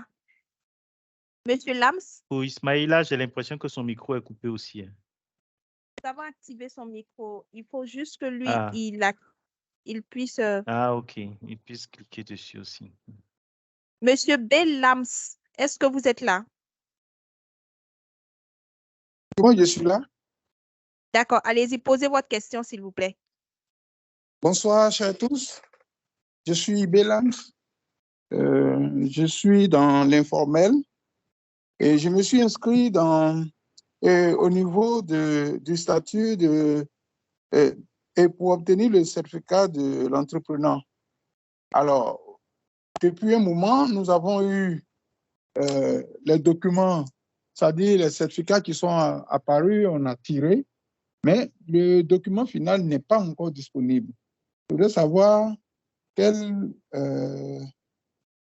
comment est-ce que nous pouvons obtenir le document final qui peut nous permettre de travailler aisément, de fonctionner aisément. Voilà un peu ma préoccupation. Je vous remercie. OK, merci beaucoup, monsieur Lams. Monsieur ou madame Lagbe Bayi, monsieur Lagbe Bayi Goué, est-ce que vous êtes là? Monsieur Lagbe Bayi, est-ce que vous êtes là? Activez mon micro. Oui, c'est bon, on vous entend. Vous pouvez poser votre question. Ok, moi j'ai deux préoccupations. Et il y a 2 ans de cela que j'ai créé ma structure qui est dans le domaine de l'éco-construction et des services de développement durable. Et j'avais confié la création à un cabinet juridique. Bon, moi, je n'avais pas les informations, tout ça. Donc, le cabinet a créé l'entreprise. Donc, je n'avais pas les prérequis pour savoir qu'à chaque moment, il fallait aller déclarer les impôts et quoi que ce soit. Et cette année, j'ai eu la visite des impôts et on me donne une facture salée. J'aimerais savoir est-ce que ce serait possible de payer ou de dissoudre carrément l'entreprise et puis reprendre encore une nouvelle entreprise. Voilà, c'était la première question. Et puis aussi, les opportunités de financement, est-ce que on pourrait bénéficier des opportunités de financement par rapport à Côte d'Ivoire PME? Et si jamais on pourrait avoir un incubateur dans lequel nous pourrions entrer. C'est ça ma préoccupation. Merci beaucoup, monsieur Lagbe. Nous allons répondre à ces questions. La première question, si je ne me trompe pas, concernait le monsieur qui a demandé si les associations avaient droit au fonds de garantie.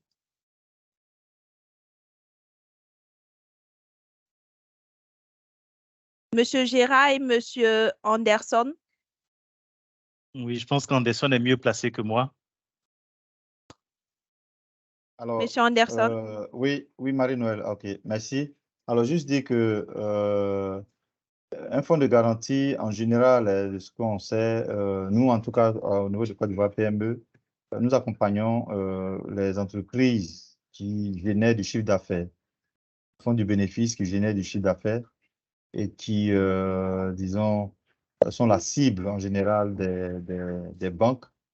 Et ces entreprises ayant du mal peut-être à accéder à des financements bancaires, des financements classiques, vu leur potentiel, se font accompagner ou appuyer par des fonds de garantie.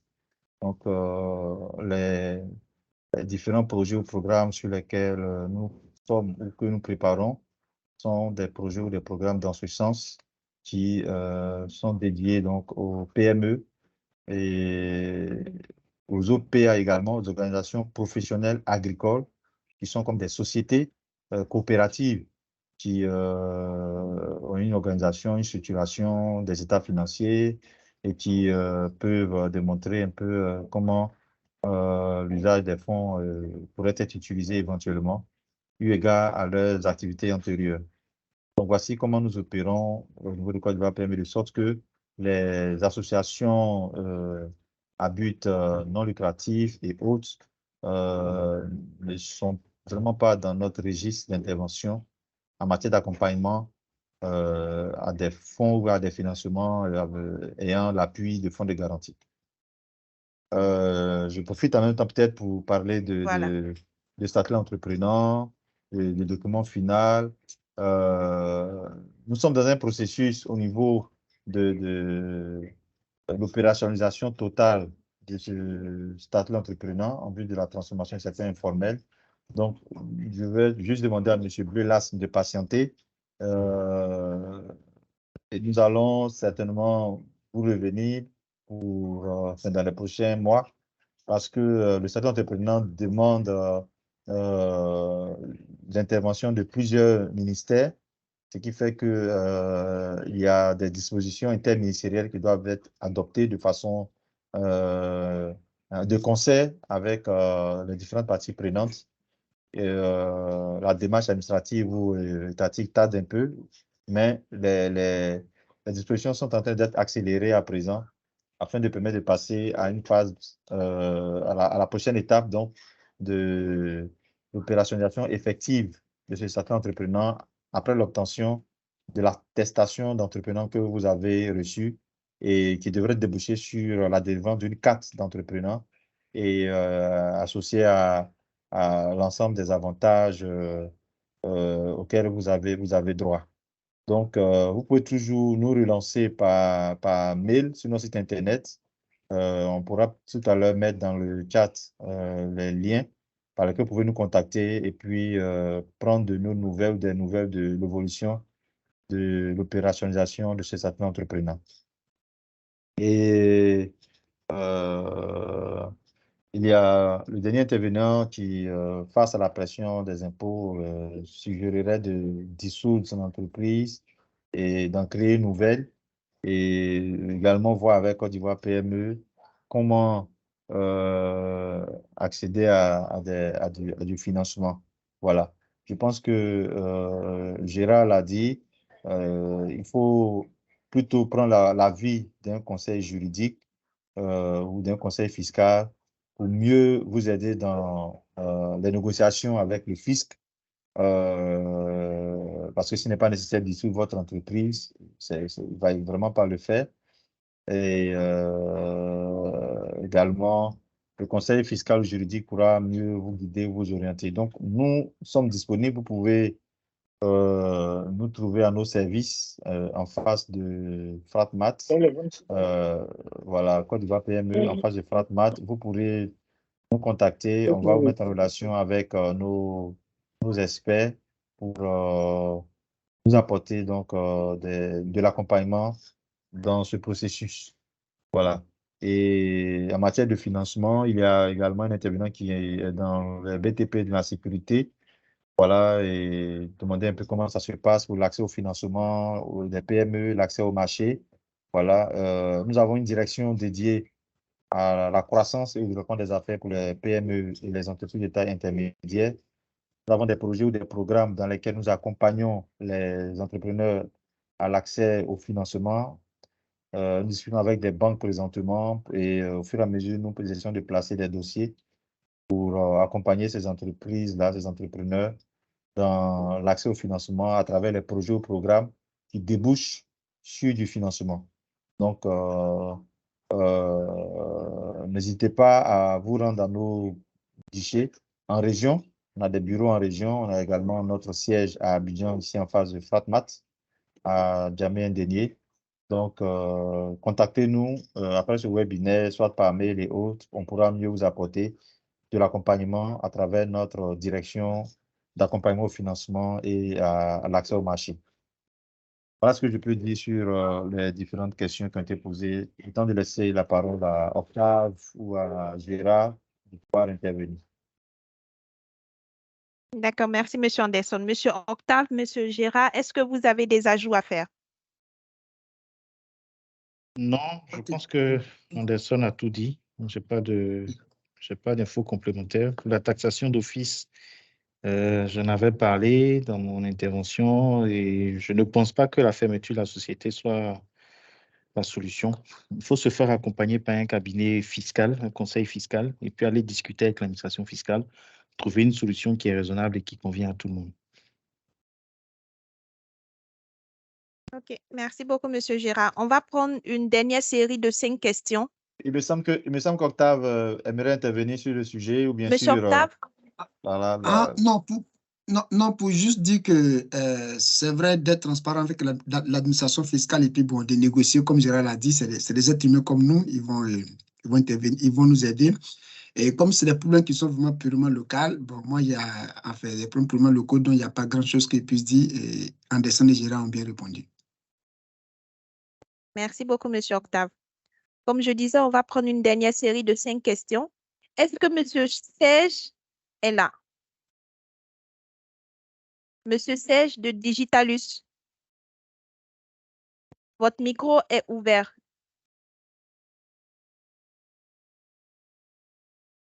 Est-ce que Monsieur Jean-Philippe est là? Monsieur Jean-Philippe? Monsieur Jean-Philippe?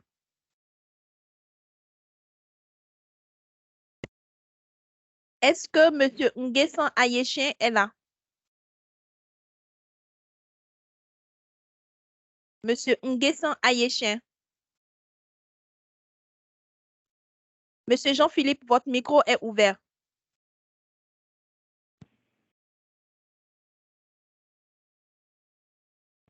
Monsieur Assemian, est-ce que vous êtes là?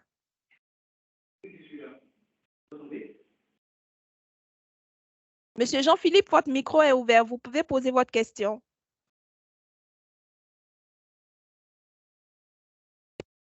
Monsieur Jean-Philippe? Est-ce que Monsieur Nguessan Ayeshin est là?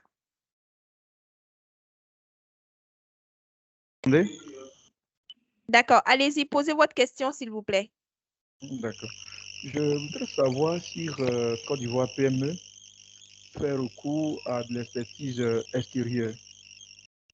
Expertise extérieure en matière donc d'accompagnement donc pour les entrepreneurs au statut SI et bien évidemment pour les entreprises déjà existantes qui souhaiteraient donc renforcer leurs capacités. OK, merci beaucoup pour votre question. C'est bien noté. Monsieur, est-ce que Monsieur Vianney Kofi est là?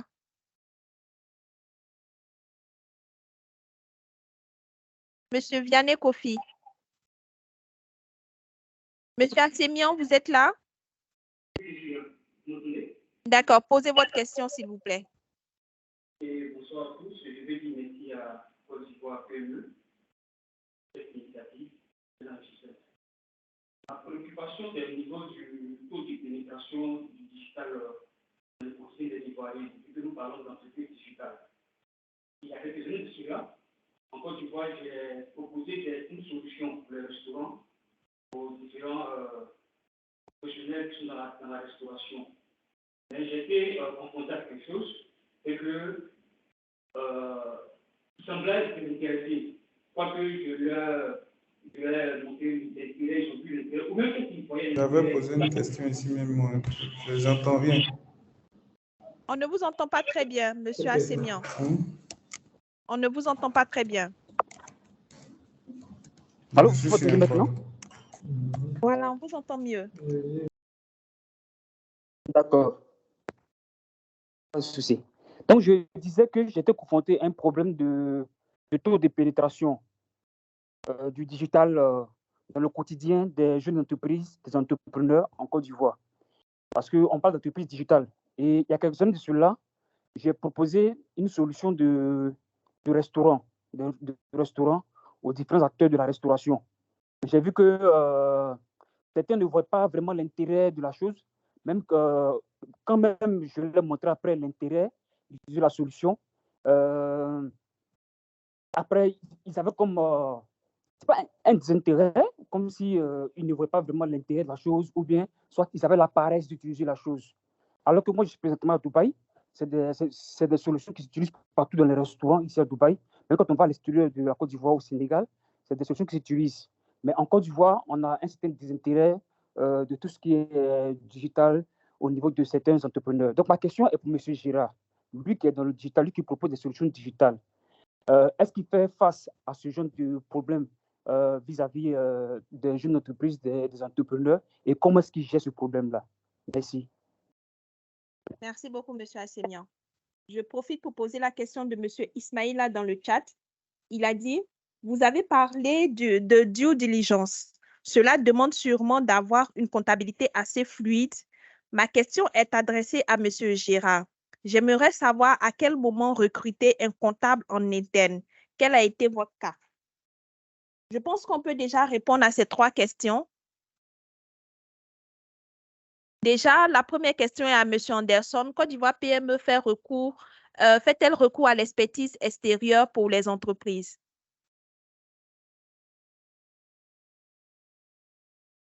Alors, oui, Côte d'Ivoire PME a des équipes en interne qui interviennent dans l'accompagnement, mais il arrive que nous cherchions de l'expertise externe dans le cadre de certains projets ou programmes pour nous accompagner soit dans certaines études sectorielles ou bien dans certaines sessions de renforcement des capacités que nous menons pour les bénéficiaires de certains projets spécifiques. Donc, nous sommes ouverts à toute forme de collaboration. Vous pourriez, pour présenter votre structure, votre cabinet, votre expertise, vous pouvez toujours nous contacter via nos coordonnées dans le chat ou bien adresser un courrier au DG de Côte d'Ivoire PME dans lequel vous sollicitez peut-être un partenariat si vous avez peut-être des offres spécifiques ou des opportunités particulières ou des services d'accompagnement à forte valeur ajoutée que vous aimeriez apporter aux startups ou aux entrepreneurs ou aux PME. Donc, Côte d'Ivoire PME a la mission d'accompagner. Merci. Merci, M. Anderson. M. Girard, vous avez 2 questions. OK. Donc, la première, je pense que ça concerne l'adoption et la deuxième, c'est comptabilité. En ce qui concerne l'adoption, je pense qu'on vit quasiment la même chose que vous. Il y a de façon générale un problème profond d'intérêt pour certains types de changements. À titre d'exemple, vous avez des entreprises ou des entrepreneurs qui utilisent par exemple du Gmail ou du Yahoo pour leurs activités professionnelles et qui finalement comprennent qu'il faut avoir un mail professionnel avec le nom de domaine. Et puis, à la fin de la journée, c'est que la secrétaire qui se sert de son adresse et eux-mêmes continuent à utiliser leur Yahoo, leur Gmail. Voilà, parce que bon, le changement n'est pas juste facile. Comment on règle ce problème? Je ne peux pas prétendre avoir la solution parce qu'on la cherche toujours nous-mêmes. Mais ce qu'on essaye de faire désormais, c'est déjà d'accroître les activités de sensibilisation. C'est de simplifier les offres pour permettre aux gens de commencer à utiliser, on va dire, un service à une échelle plus faible ou à une petite échelle avant de faire augmenter le niveau d'utilisation progressivement. Par exemple, dans votre cas, si dans un restaurant, il y a 10 processus que votre système vient transformer, peut-être qu'il faut commencer par un processus le plus simple et un seul processus à modifier. Et au fur et à mesure, les autres processus pourront se rajouter. Il y a également le fait de bien comprendre c'est quoi la préoccupation réelle on va dire, de l'entreprise ou de la cible. Et si vous venez avec une solution qui ne correspond pas à un vrai problème pertinent pour votre client, il ne va pas comprendre que c'est son intérêt. Voilà, ça peut être un intérêt pour vous, mais lui, dans son quotidien, gérer son restaurant tel qu'il le fait aujourd'hui, ça ne pose pas de problème. Mais par contre, si vous arrivez à identifier qu'est-ce qui l'empêche de dormir en tant que propriétaire de restaurant, est-ce que ce sont ses encaissements? Est-ce que c'est le suivi de ses ventes? Est-ce que c'est la prise des commandes? Est-ce que c'est la passation des commandes entre les salles et la cuisine? Bref, trouvez le processus qui résout vraiment un problème qui est pertinent pour le client et pas l'inverse. Et dernière chose que nous essayons de faire de notre côté, c'est la sensibilisation. Dans toutes les occasions qu'on a et certaines qu'on crée, on n'arrête pas d'expliquer aux entrepreneurs, aux dirigeants d'entreprise, aux dirigeants de PME, l'importance de telle ou telle pratique, l'importance d'adopter tel ou tel type de solution, le bénéfice qu'ils peuvent en tirer. Et c'est par cette évangélisation que les gens finissent petit à petit par comprendre l'intérêt de la chose.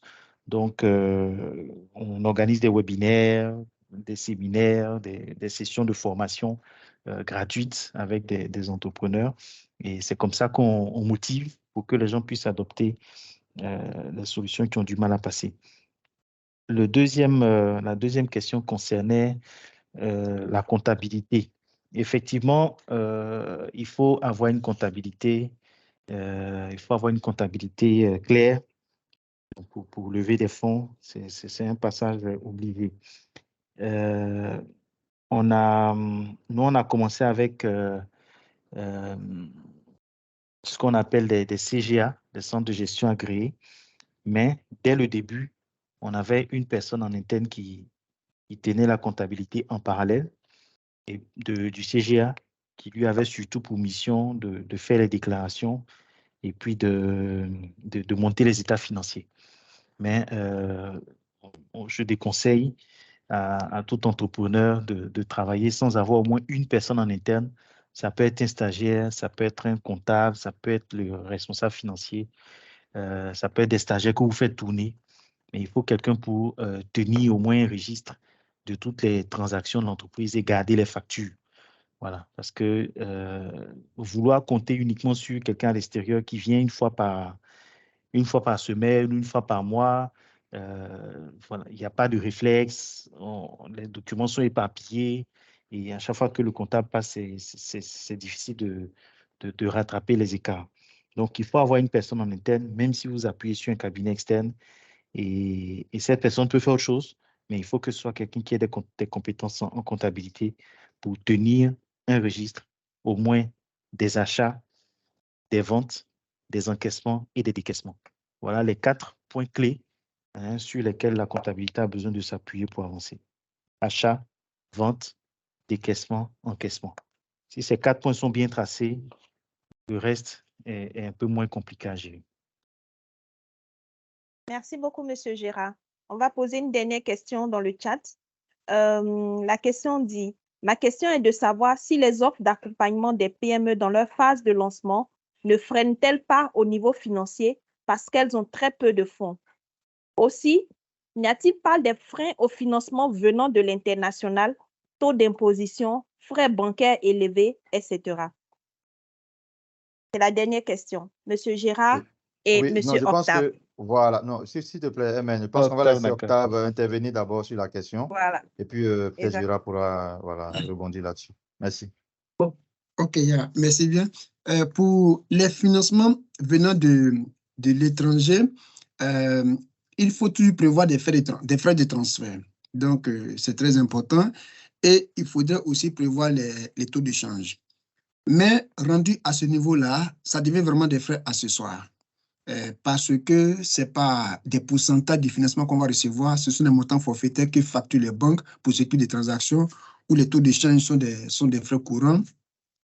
qui sont toujours rattachés à tout ce qui est commerce international.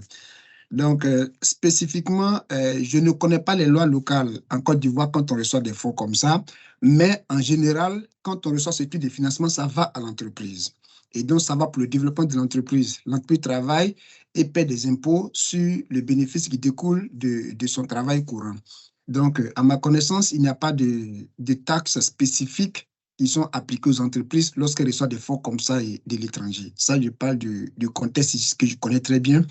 Mais en Côte d'Ivoire, je ne pense pas qu'il y ait des frais spécifiques outre toutes les charges qui accompagnent ce type de transactions. Donc, payer des avocats pour nous accompagner, les frais de virement bancaire et puis bon, les taux d'échange. Donc, voici un peu l'élément que je peux répondre pour cette question. Est-ce que M. Gérard, vous avez un complément?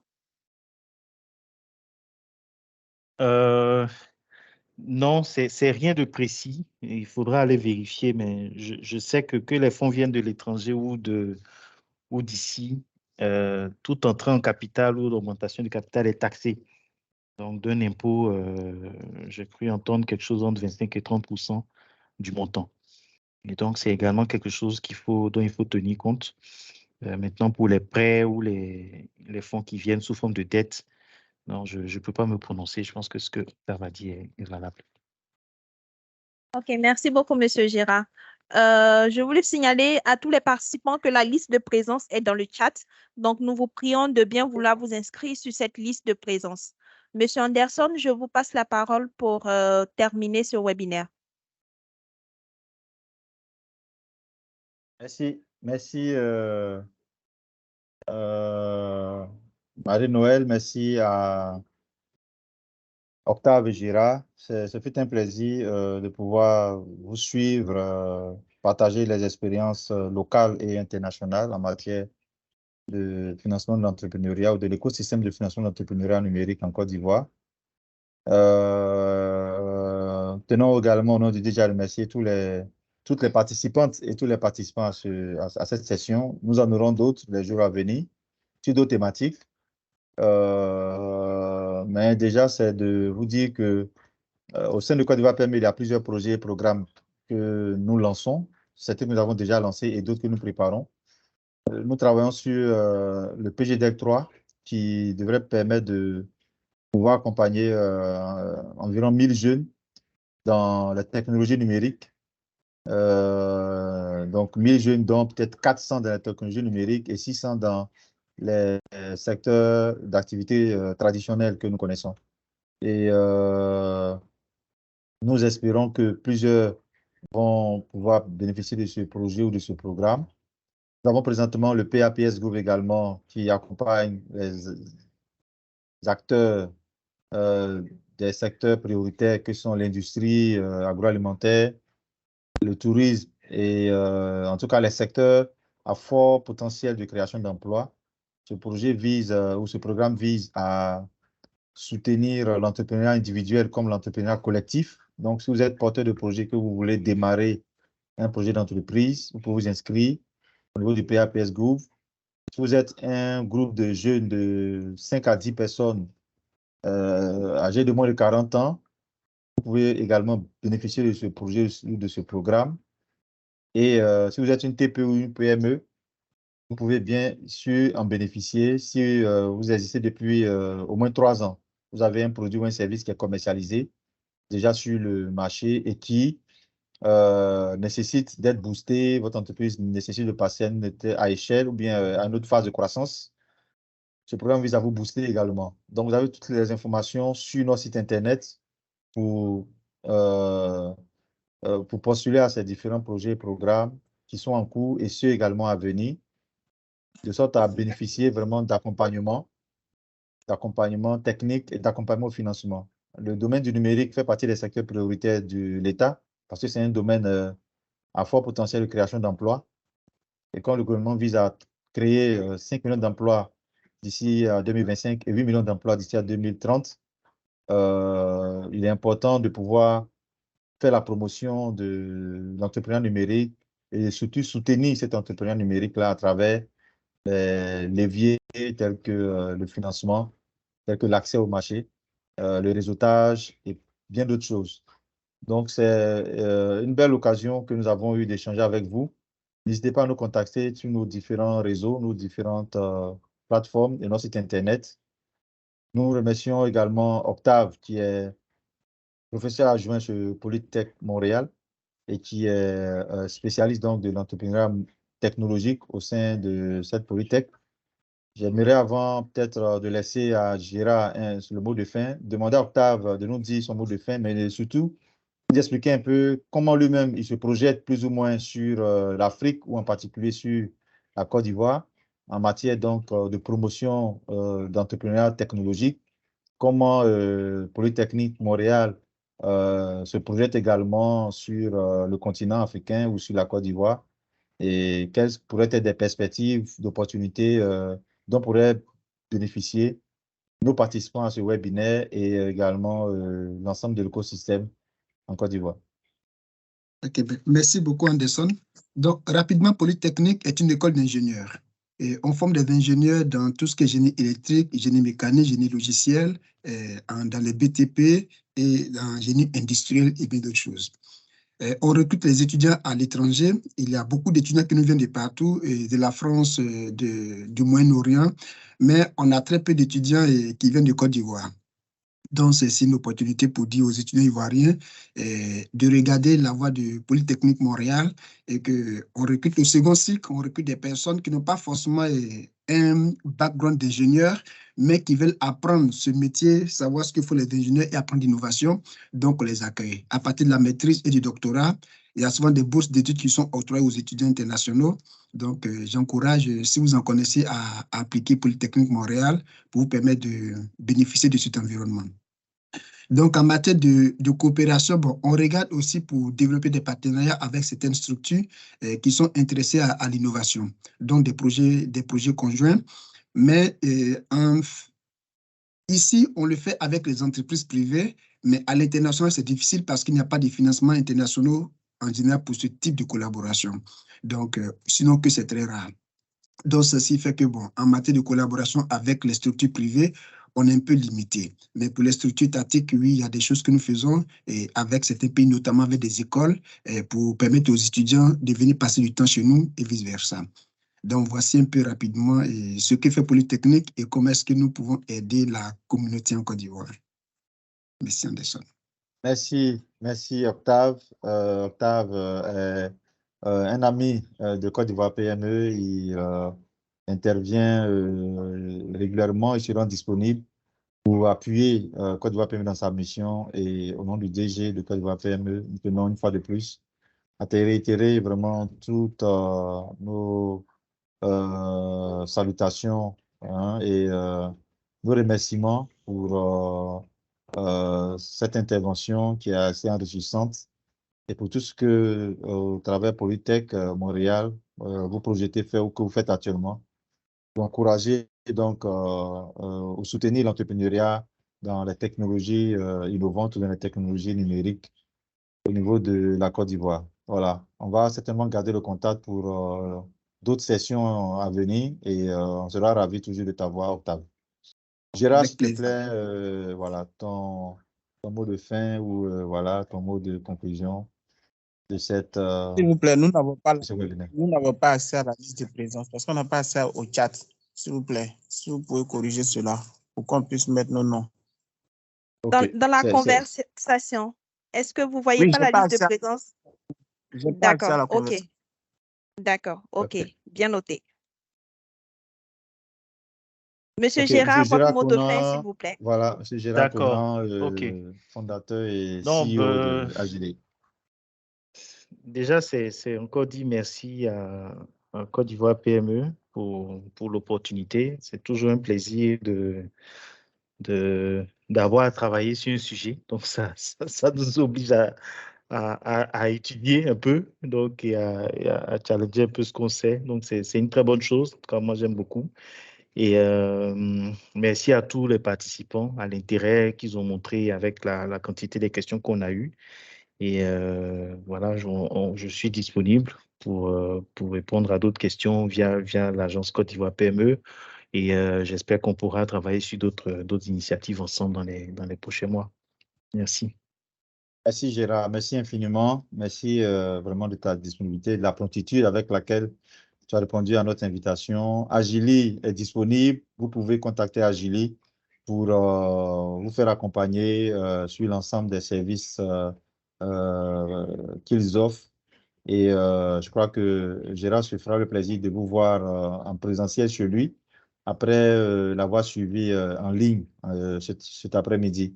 Voilà, j'espère aussi que cette session a été une belle opportunité de réseautage et de mise en relation, surtout d'Octave Niamier et de Gérard Conan.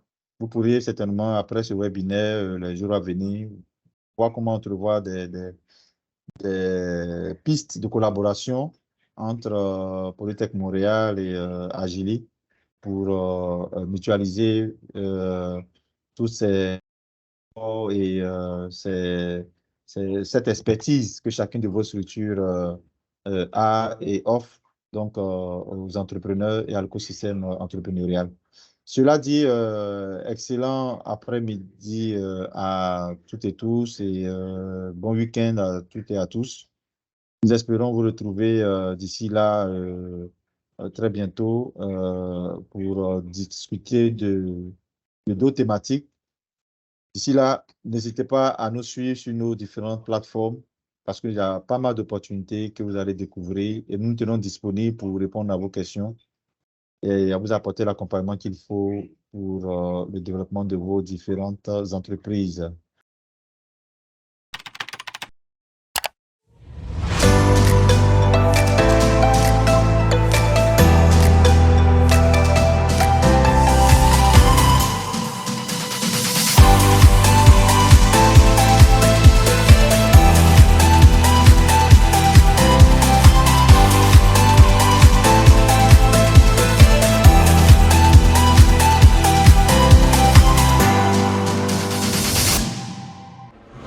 Côte d'Ivoire PME, accompagner nos entrepreneurs pour une Côte d'Ivoire créative et prospère.